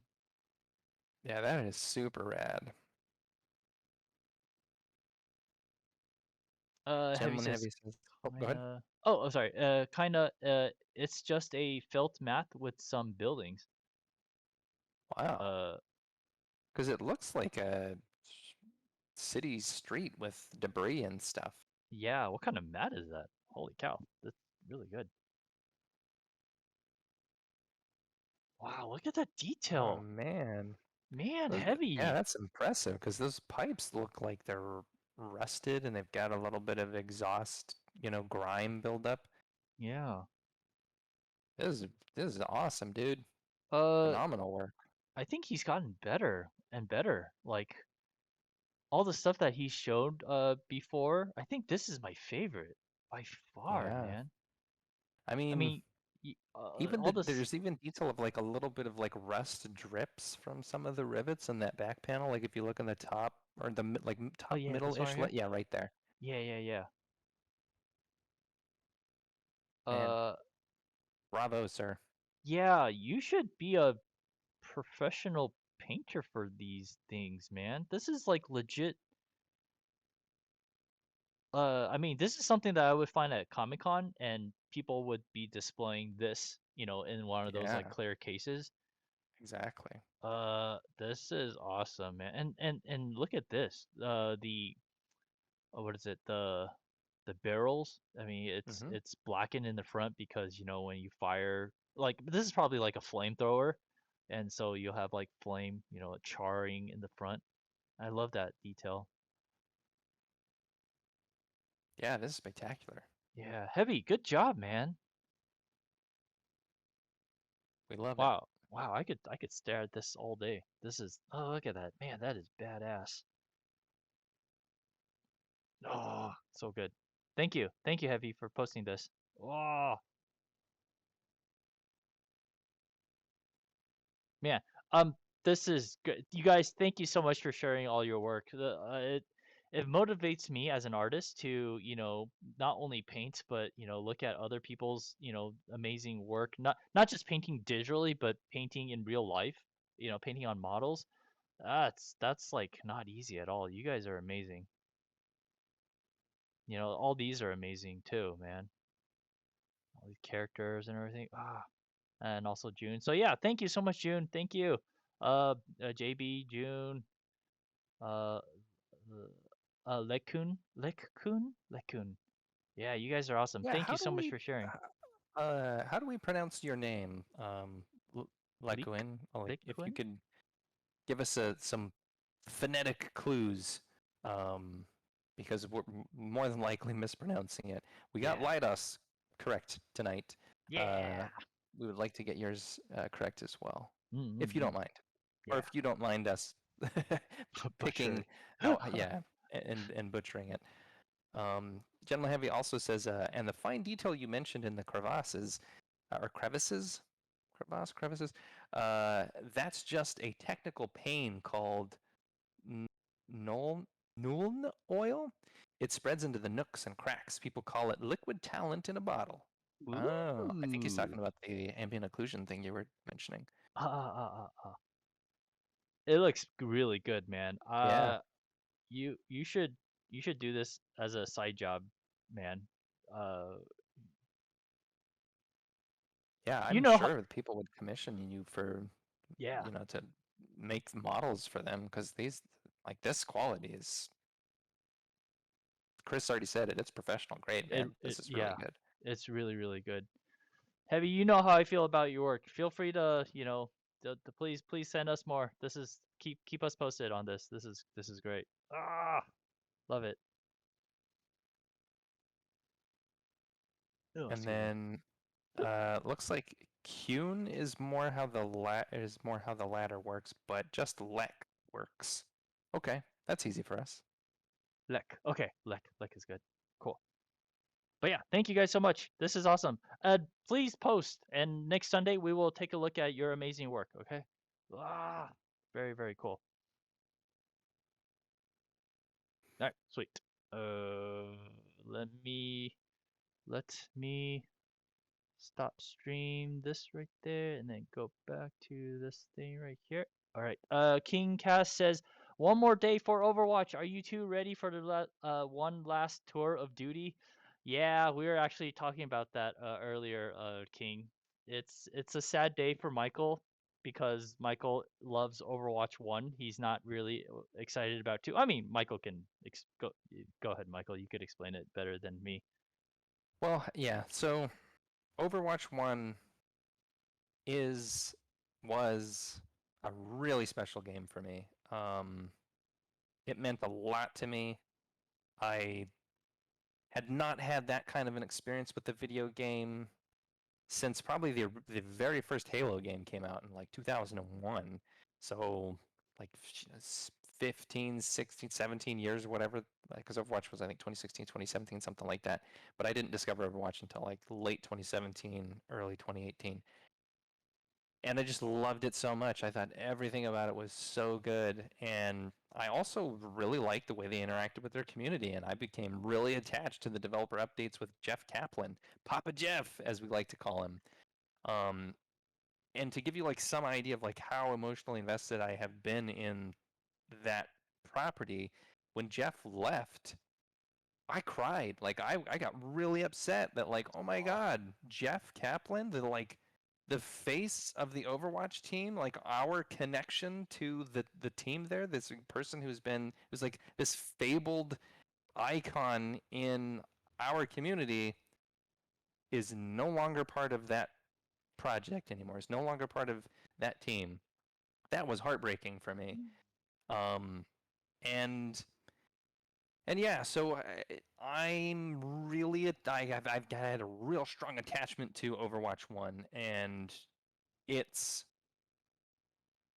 what it was as a game, what their objectives were as storytellers and as content creators, the message that Overwatch as an IP has and has had about, heroes and diversity and the international exposure, this sort of like celebration of the world, and this really positive look at the future, where so many other like future focused IP, the future is very dystopian and dark and gritty and cyberpunky, which is fine and fun and is appropriate. But when that's all it is, Overwatch was this like shining beacon where they were like, we're going to do the future, but it's going to be bright and beautiful and exciting. That was just so refreshing and so like heartwarming to me. It just meant, and the character design, I mean, I could write a really long love letter to Overwatch 1 and like how much it impacted me as a game player, as a storyteller, as a creative, as somebody who appreciates art. It was just an amazing experience. And I'm so glad to have spent all this time with it. And maybe I'm a crotchety old man at this point, but all of the things that are now changing in Overwatch 2, almost at every step of the way, I have felt like, ooh, I don't like that as much as Overwatch 1. The change from 6v6 to 5v5. Yeah. Ooh, I really liked having a 6-man Balance. team. I liked 2 tanks because so much of the meta for so long, like when people talk about team composition, it was almost exclusively driven by like, well, who are the tanks that you have? It was a little bit of like which DPS, like do you have spam DPS, like you got a Junkrat and a Pharah? Do you have more hit scan, like McCree and Soldier? DPS, can affect the team balance a little bit. But even more so than that would be like the supports, like making sure you've got some kind of main healer like an Ana or a Mercy or whatever. But really, most of the team comps are all based on the tanks. Like, are you running Winston and D.Va and playing dive comp? Are you playing a classic Reinhardt Zarya? Are you doing something a little more experimental, like a Sigma and a Wrecking Ball, which Sigma. Chris and I have been having a lot of success with, where I go in and put in a bunch of mines, and then he lifts everybody up with the gravitic flux and slams them into the mines. There's so much like that about that composition that I think is fantastic, and I completely understand why they would make the decision to go from 6v6 to 5v5. There's a huge tank problem, the huge tank population problem in Overwatch 1. Nobody wants to play tank. Like tank I is, do. yeah, I love playing tank. Yeah, tank's awesome. But a lot of people don't share that consensus. Most people want to play DPS, and then a smaller amount of people want to play support, and a really small amount of people want to play tank. So makes sense in order to kind of mitigate some of those long wait times for DPS players. Okay, sure, you switch to one tank instead of 2. I get it, but I still really feel like that completely changes the dynamic of the game, and it's not. And the little bit that because I only got to play, I think, in one of the Overwatch 2 betas, the little bit that I got to play, it feels so much more like just a generic shooter now. It's just a deathmatch shooter. It's not this like, it doesn't have this really interesting personality that Overwatch 1 has with 6v6, and having those two tanks. And yeah, so I don't know. And then like the art direction that they're taking the game in, I'm for almost across the board, with very few exceptions. I think Tracer's new design is phenomenal. She looks so good in her new design, like, which is shocking because the original Tracer is like one of the It's best really good. designed characters in any IP ever. Like, she's so iconic, so amazing looking, and somehow they made her even better for Overwatch 2. So like, wow, spectacular work there. And Genji, I think, is also an improvement. I was never like a huge fan of the naked cyborg ninja aesthetic that he had going, and now he's got like a cool hoodie and he's kind of, you know, a little bit like a cyberpunky goth emo ninja, Mhm. which is cool. I think that's great. With those two aside, everybody else I think is a downgrade aesthetically. I think they just look simpler and there's less personality, and like there's a muddiness to their design, like especially with Ashe. She has this like really clear, like around her face and her collar, she's got this real, in Overwatch 1, super clear design angles and shapes with her collar and her little like tie, and because she's wearing kind of like, you know, she's got like lapels and then like a white undershirt with a collar. That's all kind of muddied now. Like, she's got a bunch of other things kind of going on. They're all kind of like jumbled together. She's got a nice little like choker detail now that I think is kind of cool. But that's one case in point that I think applies to all of the heroes, where I think they all just look. There's so much detail that added to the personality that's been lost. And that's coming from a person who really appreciates minimalism and super simple design. And I'm just not excited about that. And yeah, the game is more focused on being kind of brawly now. So I'm not super thrilled about the direction, though the game's not out yet, and I'm gonna give it a fair chance. We'll see what happens. I'm still really excited about PvE. Obviously, that's not coming out this week. That's Later. coming Yeah. out next year sometime.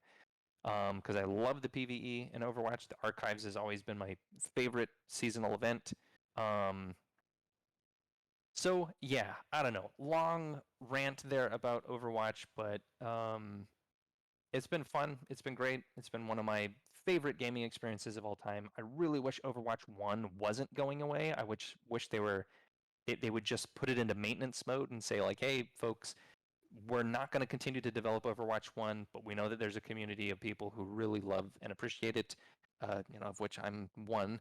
And so we're going to keep it going, but our dev team and all of our resources are going to switch and shift to Overwatch 2, and that's where the future of Overwatch is going to be. But Legacy, original Overwatch, it's going to be there. So if you want to keep playing that, if you like that game, that's going to be there.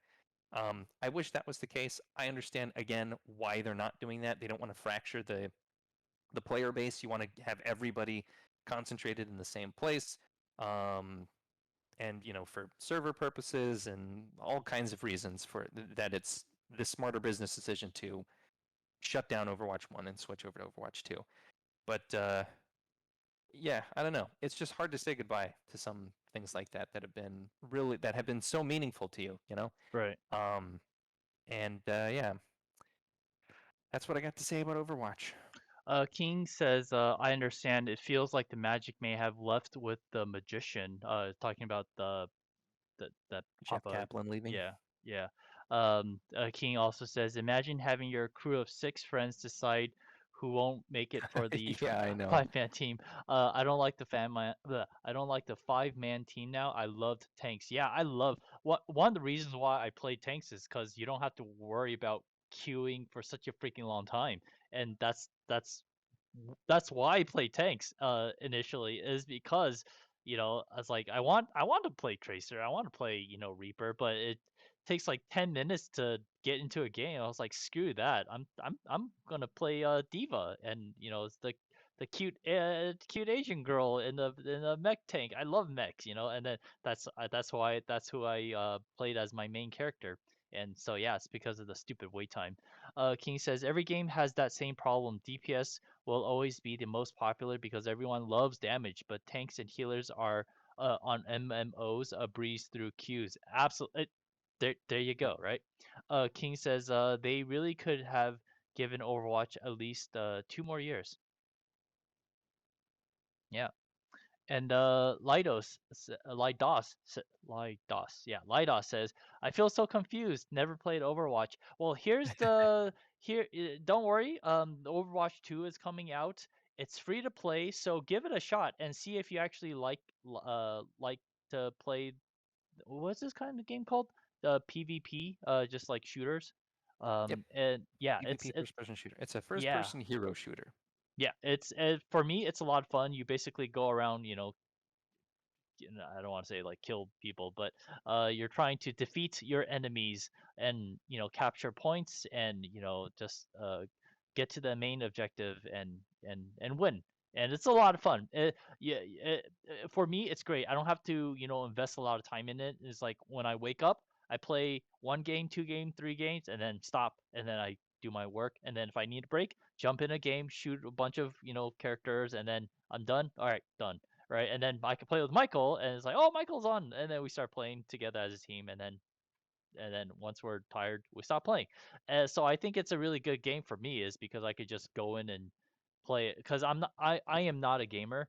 I mean, yeah, I do not consider myself a gamer, but Overwatch was such a fun game in that I could just dive in and just play, have fun, and then get out. Yeah, that's for me. Uh, Lidos says I play with healers in MMOs. Oh, perfect. There's supports. You could play There support. you You'll go. you'll love it.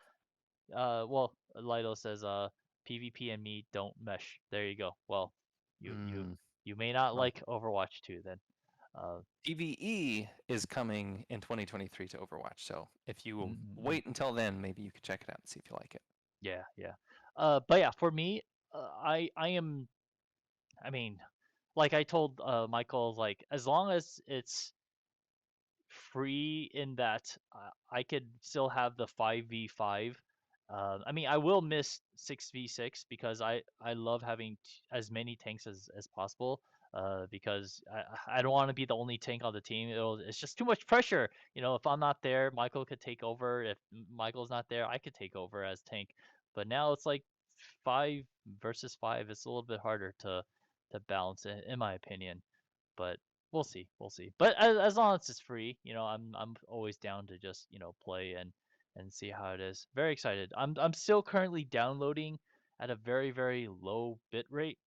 Even though I just got my internet modem switched out, I'm downloading instead of at 50 MB per second. I'm actually downloading at 150 MB per second, and instead of uh, less than 1 KB up, uh, or not KB, less than 1 MP, or 1 megabyte per second.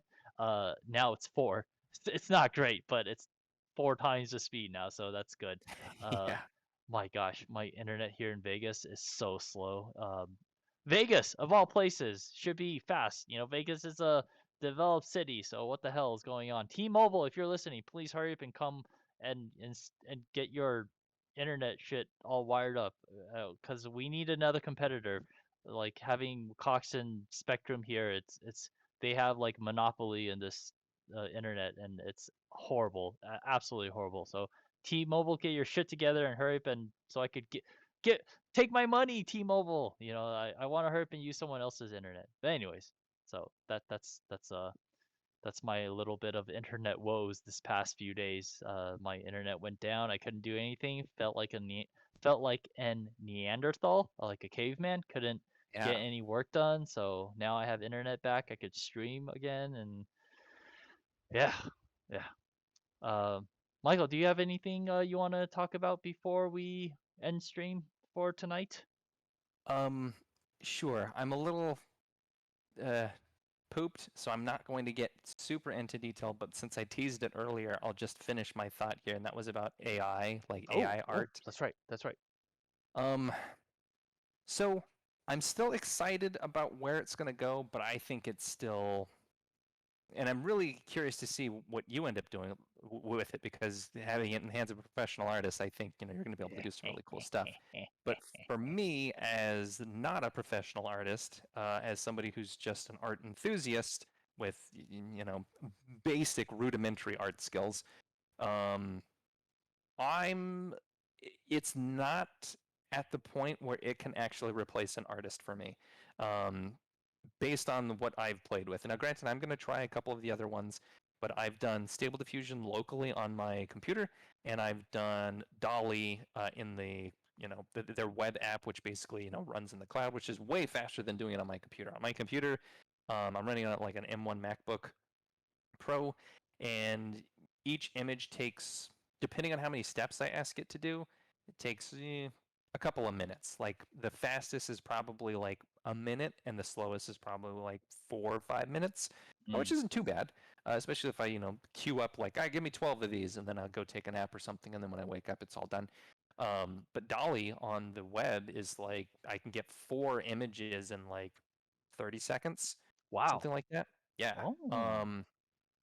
However, I feel like the technology is really good at some things, and there's some things it does not understand at all. Some of the prompts I feel like, oh wow, it did pretty good with that one. Like that's pretty close to what I wanted.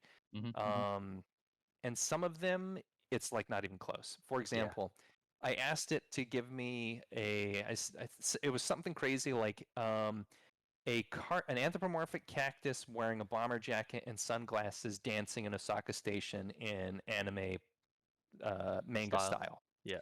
And it gave me these really cute little cactuses dancing in Osaka Station and wearing sunglasses. I thought it was great. But when I asked it to like give me a NASA photograph from orbit of planet Earth during the Mesozoic era, which was the period of time in planet Earth's history when the dinosaurs were one of the periods of time when the dinosaurs were roaming the Earth, and most of the continents were formed into one giant landmass called Pangaea. Yeah. So that's what I asked it for, because I thought like, oh man, it'd be really cool to have like this nice picture of planet Earth with the landmass formed how it looked when the dinosaurs were here. It completely didn't understand what Mesozoic era was. It just gave me a regular planet Earth with like, oh, there's North America and South America. I was like, oh man, complete failure. Didn't get it at all. And there's a bunch of things like that. I've tried a whole bunch of different prompts, and I feel like sometimes both Stable Diffusion and DALL-E so far, sometimes the results are really great and actually like, man, I could actually use this as production art. And then there are other times where it's like, if I had given this to a human being, they would have gotten it, and they would have given me something way better, but it just doesn't know enough right now. And the metaphor that I think makes the most sense for me, for my experience, is it's kind of like going to a little kid's birthday party and they're playing, Hit the Piñata, and the AI is the kid who's blindfolded with a stick, and you're yelling the instructions to try to help him hit the piñata. And sometimes he does. Sometimes he hits it, and the candy comes out, and everybody goes crazy, and it's wonderful. Most of the time, no, he's just whiffing it. He's like just swinging it air and not really getting anything. And then every once in a while, he'll actually swing and hit you in the knee. And yeah, that's what my experience with it is like so far. And it's not efficient enough that I feel like, oh yeah, I could just use this instead of hiring an artist. I think I would still need an artist, because in some cases I might be able to like have it spit out some like mood board type stuff where it's like, oh, it's kind of got the lighting and the color right here. Right. But I can't really use this. I could hand that to somebody and be like, hey, can you use this kind of vibe and give me an actual rendering that I can use? So yeah, that's kind of my initial reaction, my initial thoughts on that. I'm sure that it will get better. We've already seen between Dolly 1 and Dolly 2 that it's gotten a lot better. Google's doing some things where they've got earlier versions of algorithms that have a certain level of performance, and there's a new one now, or a new one coming out soon called Parti, Parti, that Mm. looks really good because one of the things that it does is it actually segments the different components of the prompt and makes sure that they all get into your image correctly. So Mm. instead of like it getting confused about like, hey, I asked you for, a black cat wearing a white top hat holding a red rose, and like some of the images will have the red rose and maybe a cat but there's no top hat, and then other images will have like the top hat and the cat but it gets the colors mixed around. It's like a white cat with a black top. you know the Google Party thing seems to like be really accurate and precise at going like, Wow. oh, you specifically asked for a top hat with these parameters, so let's make sure that that's in there. And here's how that would interact with the other subject matter in the scene. If it's a cat, then it's got to be this size, and it's probably going to be on the head here. Um, so that seems really good, really promising. But Nice. I definitely still feel like AI art is too. I don't think it's. I don't think any like. For the most part, artists aren't like their jobs are not in jeopardy yet. For some like edge cases, I think that's probably the case. Like if I'm, I don't know, some marketing person and I need like, a mouse riding a tricycle or something, I might go there first, type it Yeah. into like Dolly or Midjourney, and then maybe I get a thing that's like, oh, perfect, that's exactly what I needed. I can just use that. I think most of the time though, you're probably gonna still have to go to an artist and get them to do a thing. But Mm-hmm. that's Mm-hmm. my experience so far. I'm really looking forward to seeing where it goes. But at least right now, I think your job's safe, Chris. I think I'm still gonna need you. I want to disagree with you so badly. I want to never have to draw ever freaking again because for the past week that I've been using Midjourney, uh, yeah, like AI has a lot of shortcomings. I mean, if like for example, last night I asked the Midjourney to, generate a knight sitting on a horse, and my God, like they would give me like beautiful rendered images. I mean, color is beautiful, environment is really beautiful, but there's no head. There's no head on the horse, or the head is actually the man's head. I mean, the horse is actually on the knight's head, right? I'm just Oh like, what the? God. There are a lot of them that's all kind of like wonky and wanky and all like it's horrible, right? And it's really awful at drawing hands. Like whenever there's hands, it's always like intertwined Yeah. with other hands, and it's like freaky deaky shit going on. uh but I will say that it has cut down my art time in like 90%, and I think that's awesome. A lot of artists who are like, saying, "Oh my God, it's going to take our jobs away." I think it's actually helping.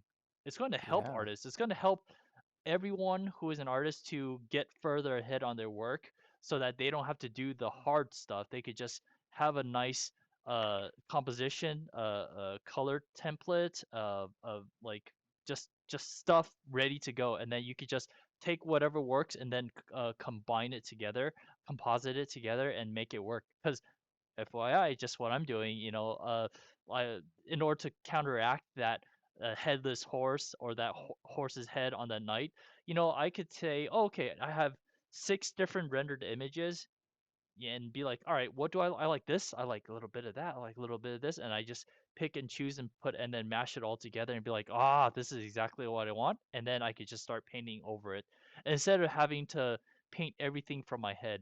It saves so much time, and I cannot wait until I show you guys exactly what I've been doing for my next Yeah. tarot cards. Oh yeah, Michael and I have been talking a little bit off stream, or maybe I did share it with you guys. I did let you guys know that I am the next second tarot cards that I will be doing is very, very heavy the use of AI. And just to dive in really quick about the ethicalness about it, I have absolutely no problem with it. I yes, a lot of people are saying, well, is if AI is generating it, then is it real art? Uh, at the end of the day, if it looks good, I don't really give a shit who drew it. I mean, if the computer drew it or if a human drew it, if it looks good, if it makes evoke an emotion, if it's beautiful, to me, art is art. It doesn't matter who generates it, right? The second thing is, well, it's ripping off other artists, and to that, I would say, it's not ripping them off, like just taking exactly what they're drawing and then putting it right onto your image. It doesn't do that. It actually mimics, it emulates their style and then generates what you want based off of, Michelangelo, Leonardo, Raphael, and Donatello, all the, the Ninja Turtles, all that style, as well as Muka or Line Decker. It's just, people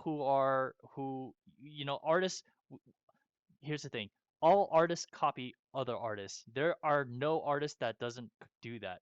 That's how we learn by copying other people, as well as, look, well, not just one, but looking at all different kinds of artists and then just fusing their styles and then making it your own, right? Even I myself, I have a style, but it evolves every single year because I'm always looking at different people. And then so from that, it's like, my style could be 10 years ago could be a certain way, and then 10 years now it's totally different, right? And that's a good thing. You always want to keep on growing. With that said, I think it's okay. And for me, to utilize AI, I think it's a wonderful thing. It's like not having to walk from here to California. I could just, take a plane and get there in like 30 minutes or 45 minutes.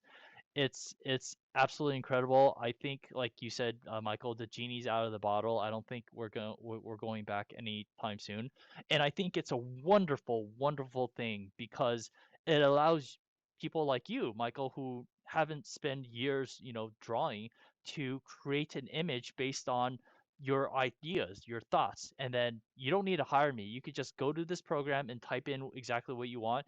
I mean, it'll get you 90% of the way there. It won't get you 100% of the way there, but you could just tell me, like, hey, Chris, this is like 90% of the way there. Can you just add or edit a few things? All right, boom, done. Instead of taking like, 3 days to do this image, it just takes me, 30 minutes, right? And then that makes it great. The only downside is that our lives are already moving at a rapid pace already. People want things really, really quickly. My fear is that with this new technology, it's not about AI taking over. It's not about, oh, is it real art? None of that matters to me. What matters to me is the demand of things going to go faster. Like, do they want things faster? It's like, all right, now we have the microwave. I want this full turkey cooked in 1 hour. It's like, shit, man. It's like, uh it can be doable. Is it going to taste good? It's just I'm at such a fear that we are moving at such a fast pace in our society that we won't let things just mellow out and take take the process, let it linger, let it soak in, let it, let us digest it a little bit. But now it's just like we're moving at such a quick pace, and I don't think that's good. That's actually what scares me because clients always want things quick, quick, quick, quick. Well, it's like, oh, okay, now you have this AI thing. Do you give it to me in like 2 hours? It's like, fuck no, I can't give it to you in 2 hours. I still got to edit it and everything. But it's already giving you the image already. But it's like, no, I still gotta, Are you sure you want the knight without on a horse with no head? It's like, I gotta edit, right? I gotta edit. So until, and I think sooner or later AI is gonna get smart enough to, include a head on a horse, right? It's gonna get better. It's gonna get better. But again, my fear is that it's just going to move the process along much, much faster, and that's always shitty to workers. It's always shitty for designers because people are just like, "Come on, let's do this, let's do this." Like, the client is always going to want things much faster, and that, in my opinion, is not great. So, that's my 2 cent. If you guys have any questions, any thoughts about like what you guys think of AI, feel free to let us know. But that's what Michael and I thinks about AI. I think, and again, I think it's a great thing as long as people don't abuse it and abuse other humans, saying, "Oh, now you have this tech, you could go much faster," which is true, but don't abuse it because sooner or later we'll get fed up and be like, "You do it, nah, blah." Anyways, hold on, let me see. Uh, Lido says, figures I can get into drawing again and I get replaced. But that's the thing, Lidos, is that art is you can't replace art. I mean, even though I have this technology, this AI tool that I can use, I'm still going to try to improve my skill because, even without it, let's say the internet goes down, I still need to be able to draw, I still got to be able to have this skill. So you keep doing you. Don't worry about what Midjourney, don't worry about what Stable Diffusion is doing. You just got to keep drawing whatever you want to do. All right. So don't worry about that. Gentleman Heavy says, yeah, the AI struggles a lot with hands, heads, and cough cough naughty bits. Yeah, I try to do naughty bits in Midjourney, but Midjourney is absolutely a no on naughty bits. It has so many banned words, which is why I told Michael, I was like, hey Michael, I'm probably going to also look into Stable Diffusion because Stable Diffusion allows you to do, the naughty bits, and I am a naughty person, so yeah. Yeah, I like the. It seems to be the ones that you have to pay for the platform. Like Dolly also has a whole bunch of restrictions and censorship and things that it doesn't allow. Same thing with like Midjourney, and I think the online version of Stable Diffusion might also have some restrictions. But the PC based one, like if you're running it locally, like yeah, I don't think that one does. I haven't like intentionally tried to make anything inappropriate, but it's already given me like, oh, whoops, here's some boobies. Like, oh, geez, okay, whoops. Send it Like, on over. Send it yeah, on over. but yeah, it's and sometimes they're weird. Like, Oh. I had given it one prompt, I think, for Jay, his name's J. Scott Campbell, I think. He's like a comic book Oh, artist that yeah, does yeah, these yeah, like yeah, yeah. super cute pinup girls, right? Yeah, yeah, yeah. Yeah, I know him. Um, He's really good.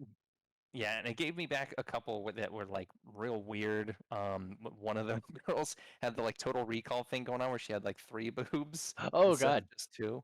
Uh, uh, Um, yeah, but and that's like unprompted. Like it didn't ask for like you know, breasts or anything like that. It's right, just right. it's like, oh yeah, I guess this is that should go there. Yeah. And by the way, I did watch a couple of videos about like, well, how the hell does this thing work? Because I was really curious, like, how is it even doing this, and why is it called, diffusion, stable diffusion? Um, and I figured it out. Nice. The short version is it's basically you you take an existing image. So like, let's say we've got an image of a little rubber duck here. Ah. You take that image and then you kind of make it noisy for the next image, and then you make it a little bit noisier for the next image, and you keep doing that until eventually the image is just complete noise. You can't really see anything. And you train the AI to see like how that image changed from the clear image of the duck to the image of noise. And then you ask it, now try to go this way. Try to take the noise and slowly, stage by stage, clear it up to where it's back to a clear image of a duck. And so that's how it learns to make these things. And that's why it's called diffusion, is because it's that process of going from something clear to something noisy, and then you're going in reverse. So the Mm. training part of it is like, here's what a rubber duck looks like. Do a bunch of versions where you're diffusing it into noise. That way you can understand what the pattern is that you need to then reverse engineer.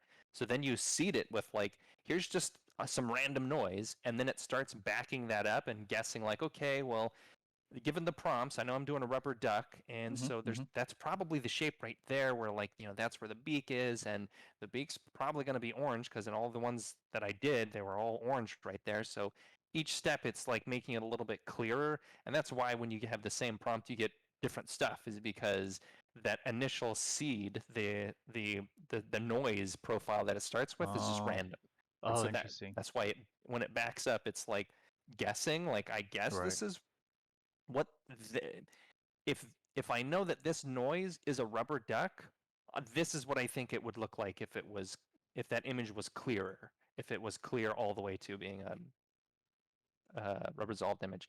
Anyway, there's a lot of cool YouTube videos out there that you can watch to see how that works. But Nice. yeah, I was like, oh, okay, that makes a lot of sense, and that also explains why it gets so confused about some things Yeah. and other things that it understands very clearly and other things that it doesn't understand. Because one of the things that, sorry, one more like philosophical thought that I have about AI is it's pretty good at giving you an image of the things that there's a large quantity of reference material for it to understand what that is. But really new ideas, like if you want to take two things that really don't like that it has no reference to be able to put those things together, it's going to be really confused about that. Um, like the planet Earth during the Mesozoic era. Conceptually, for a human being, like if you know what those two things are, that's pretty easy to put those two together and get an image that's coherent. There's no reference material out there for that. Like that, Mm, or the reference material is so limited that the AI doesn't really know what to do with that. Same thing right. with like I asked it for an image of like two anachronistic things like this type of character from this time period in this place during this time riding this animal, and it was like what, and it gave me the animal and a person who should be riding it, but a person who would be writing it in the context that that animal actually would have existed and not the thing that I was like actually asking for. Mm, um, anyway, it's really interesting. It's definitely the future. I also right. still think that it's in its infancy and still has plenty of room to grow. So we'll see, though. It's exciting. Yeah. I think in in a month or so, it's just gonna get better and better and better. 'Cause yeah, I mean, it's just gonna get better in a And there's like exponential way. dozens of companies that are making their own AI art algorithm and program. There's Google, Mm-hmm. and Google's doing like 3 or 4 simultaneously. Jeez. There's Dolly, and there's Midjourney and Stable Diffusion, and like a dozen other ones that I can't Yeah. remember off the top of my head. So yeah, For for this is happening. For those of you guys who are developing the AI images, if you restrict stuff, I will not be using your program. If you allow me to do whatever I want with it, I will be giving you money. Just saying. Just saying. Keep that in your mind, man. Lidos says, so me and my friends were out of it. There was a website we tried AI pictures. It would do them and pop up for a moment. It gave us a woman with 8 breasts. Holy shit! Like a animal with teats. Holy cow! Wow, Whoa, I haven't seen anything like that I yet. can yeah, I can Oh my only god. imagine. Whoa. King says, can AI convey emotions in art?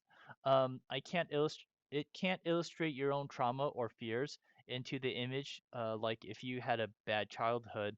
That's true.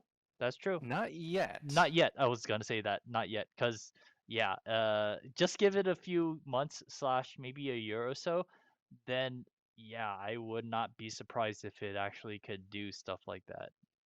But I did so I think that this AI art tool is, at least in its current form, is not going to be able to like actually replace an artist or a creative person just yet.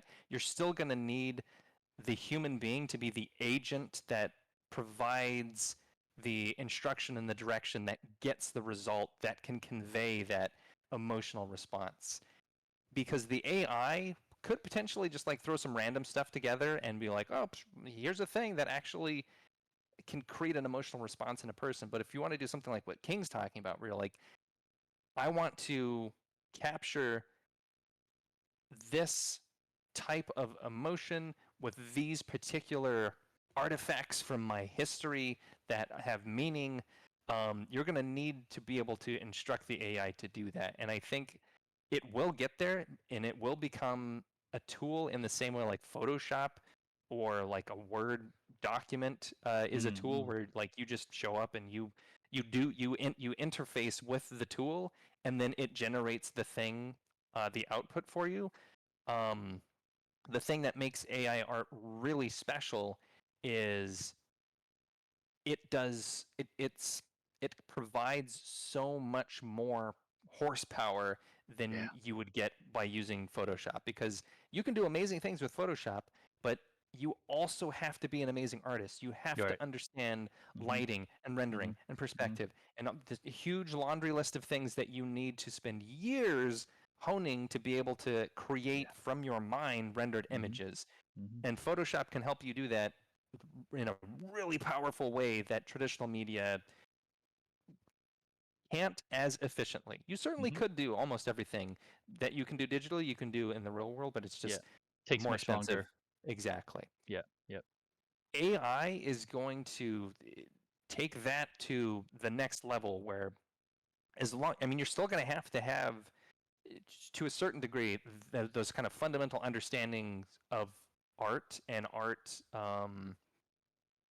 this sort of like art science and your art terminology, because if you don't know what atmospheric perspective is, you might not be able to instruct it to give you an image that contains that artistic technique in it. So you need to know a little bit of knowledge in order to execute it. Yeah. But the difference is, with just Photoshop, you have to know what atmospheric perspective is, and you have to have built experience creating it with that program. Whereas now you could just, know what it is, and you can just tell the AI, like, hey, give me a nice valley in the Rocky Mountains with really heavy atmospheric perspective pushing out into the distance. That way the distant mountains are basically blue-gray. And it can do that for you. You don't have to know how to do that. You just have to know what it is in your mind that you want it to do, and it can create that. And I think it will get to the point where it can, where you can create really powerful emotional art with it. But it's not going to be able to, at least right now, it's not going to be able to do that on its own. And even if it was, even if we could get AI art to the point where, like I was hoping it would be, where I can, like, as long as I'm very specific in the prompt and I lay out exactly what I'm asking for, it can accurately replicate that. It can't do that right now. There are some things where it trips and falls on its face, falls flat on its face. Even if it could do that perfectly, though, flawlessly, like, hey, I'm going to give you exactly what you asked me for, and I'm going to understand everything that you're typing into the prompt. Even then, I think at least right now, you still need the artist to be guiding the prompt in order to get something that will move the viewer. So, I don't know. That's my 2 cents. Well put, man. Well put.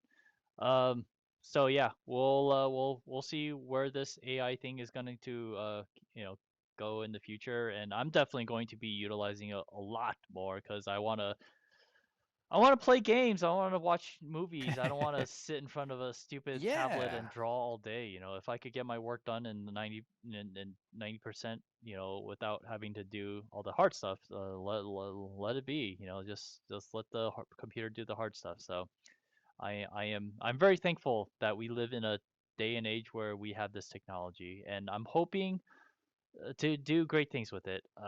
Great and terrible things. Hopefully more great than terrible, because I could do some pretty bad stuff with it too.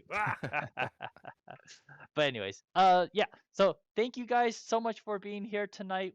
Michael and I had such an awesome time hanging out, as well as showing off our now completed game, which I just included the link in the chat. If you guys ever want to play our game, feel free to just type in exclamation mark and then game, and then you can click on the Dropbox link. It'll link you directly to the zip file, as well as some PDFs with instructions on how to install as well as play the game. And yeah, Michael, do you have anything to add with this link? The only other thing I would say is, in addition to the zip file of the game, there's also like a PDF and a text file in there that has some, like, instructions on, like, if you need help installing it or running it, some gameplay tips, and then also a link for feedback. So if you run into a bug, you can use that form to report a bug. It just takes you to a Google form.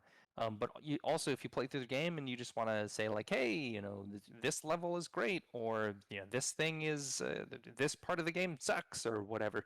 As long as it's constructive, we definitely welcome all feedback, positive and negative. So you can use that form there.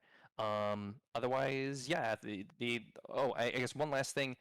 For the next 2 weeks ish, ending October 15th, we're not going to. We will continue to support the game from like a technical support perspective for the next 2 weeks. Just as a way, like if you run into like a really serious game crashing bug where you're like, I can't even play this game because this thing breaks, I will do my best to figure out what's going on and fix that. But past that 2 week window, if we don't catch anything there, we're not going to continue to support the game and updates and changes. We already know that there's bugs in there, but to make sure that the most people possible can play it during this release window, I'm going to try to be available to support it. So if you find anything that is a big deal, report it there. But little bugs like, oh, this enemy can shoot through a wall, or this texture is missing or pops in and out, we're not going to fix that. We know that those kind of bugs are in there already. So yeah, but otherwise, you can find everything that you need at that link. Check it out, and hopefully you have fun. Yeah, thank you guys so much for you guys who've been on this 6 month journey with us. I really really appreciate your Michael and I both really appreciate your support and just watching us, through the fun times as well as the boring times as well as the hard times. So yeah, we really appreciate it. We And had it all. yeah, we had it all, man. Man, there were some. I won't go into it, but yeah, there were some freaking hard nights. It was Yeah, there were. really, really painful. But anyways, yeah, you could find me in the link tree that is also there, Lead Design Studio, as well as Michael's link tree there, ML Welker, and you could find me on twitch.tv/Lead Design Studio. I stream every Tuesday as well as Friday at 7 p.m. PST. I've been doing a lot of anime pinup art, and I'm thinking about mixing it up, and see what I can do to make things a little bit more fun. But I'm probably going to stream later on tonight, play a lot of Overwatch just to play as much as I can before it goes off. So if you guys are free, feel free to join me on my stream. Hopefully it doesn't crash. But yes, other than that, follow me on twitch.tv/Lead Design Studio, and hope to see you guys there. And Michael, where can they find you? So Chris has got the link, the link tree in the chat. You can check that. Now that the game is done, I'm going to be a little bit more active in social media. TBD. Like I said, I'm taking a week off, and then I'm going to start diving into all that stuff. I've got big plans. Stay tuned. For now, the best place to find me is right here on the Creative Tavern every Wednesday and Sunday at 7 p.m. Pacific. Nice. And I want to say on Wednesday, that's when our next show is. We're gonna just have a little bit of fun. We're gonna talk a little bit about movies. We're gonna talk about specifically the MCU, and we're going to rate them on our list of what is it, F to S tier. Yeah. That's the list. And we're going to do that in real time, right? We're not going to like do it. All right, good. All right. Well, feel free if you want to before the stream, like privately, if you want to kind of get your thoughts organized Okay. about like where you think they're going to go, because I've kind of already done that, where I've got a rough idea of like where I think Okay. things are going to land. But then Yeah. like in real time, we'll have a blank board. We'll go like, all right, starting with Iron Man, the very first one. Oh, God. Chris, Yeah. where do you rank it? And then we'll put it on there and we'll talk about it. Yeah. And we'll see how many we can do in a session. We're going to try to target, I think, like one phase a show. But we'll see. Like if we need to go faster or slower, we Okay. will. Yeah. I think that'll be fun. I think that'll be a lot of fun. All right, guys. Thank you so much. We're going to go ahead and raid, and so don't go anywhere. Okay. All right. Have a good rest of the Monday morning tomorrow. Take care, guys.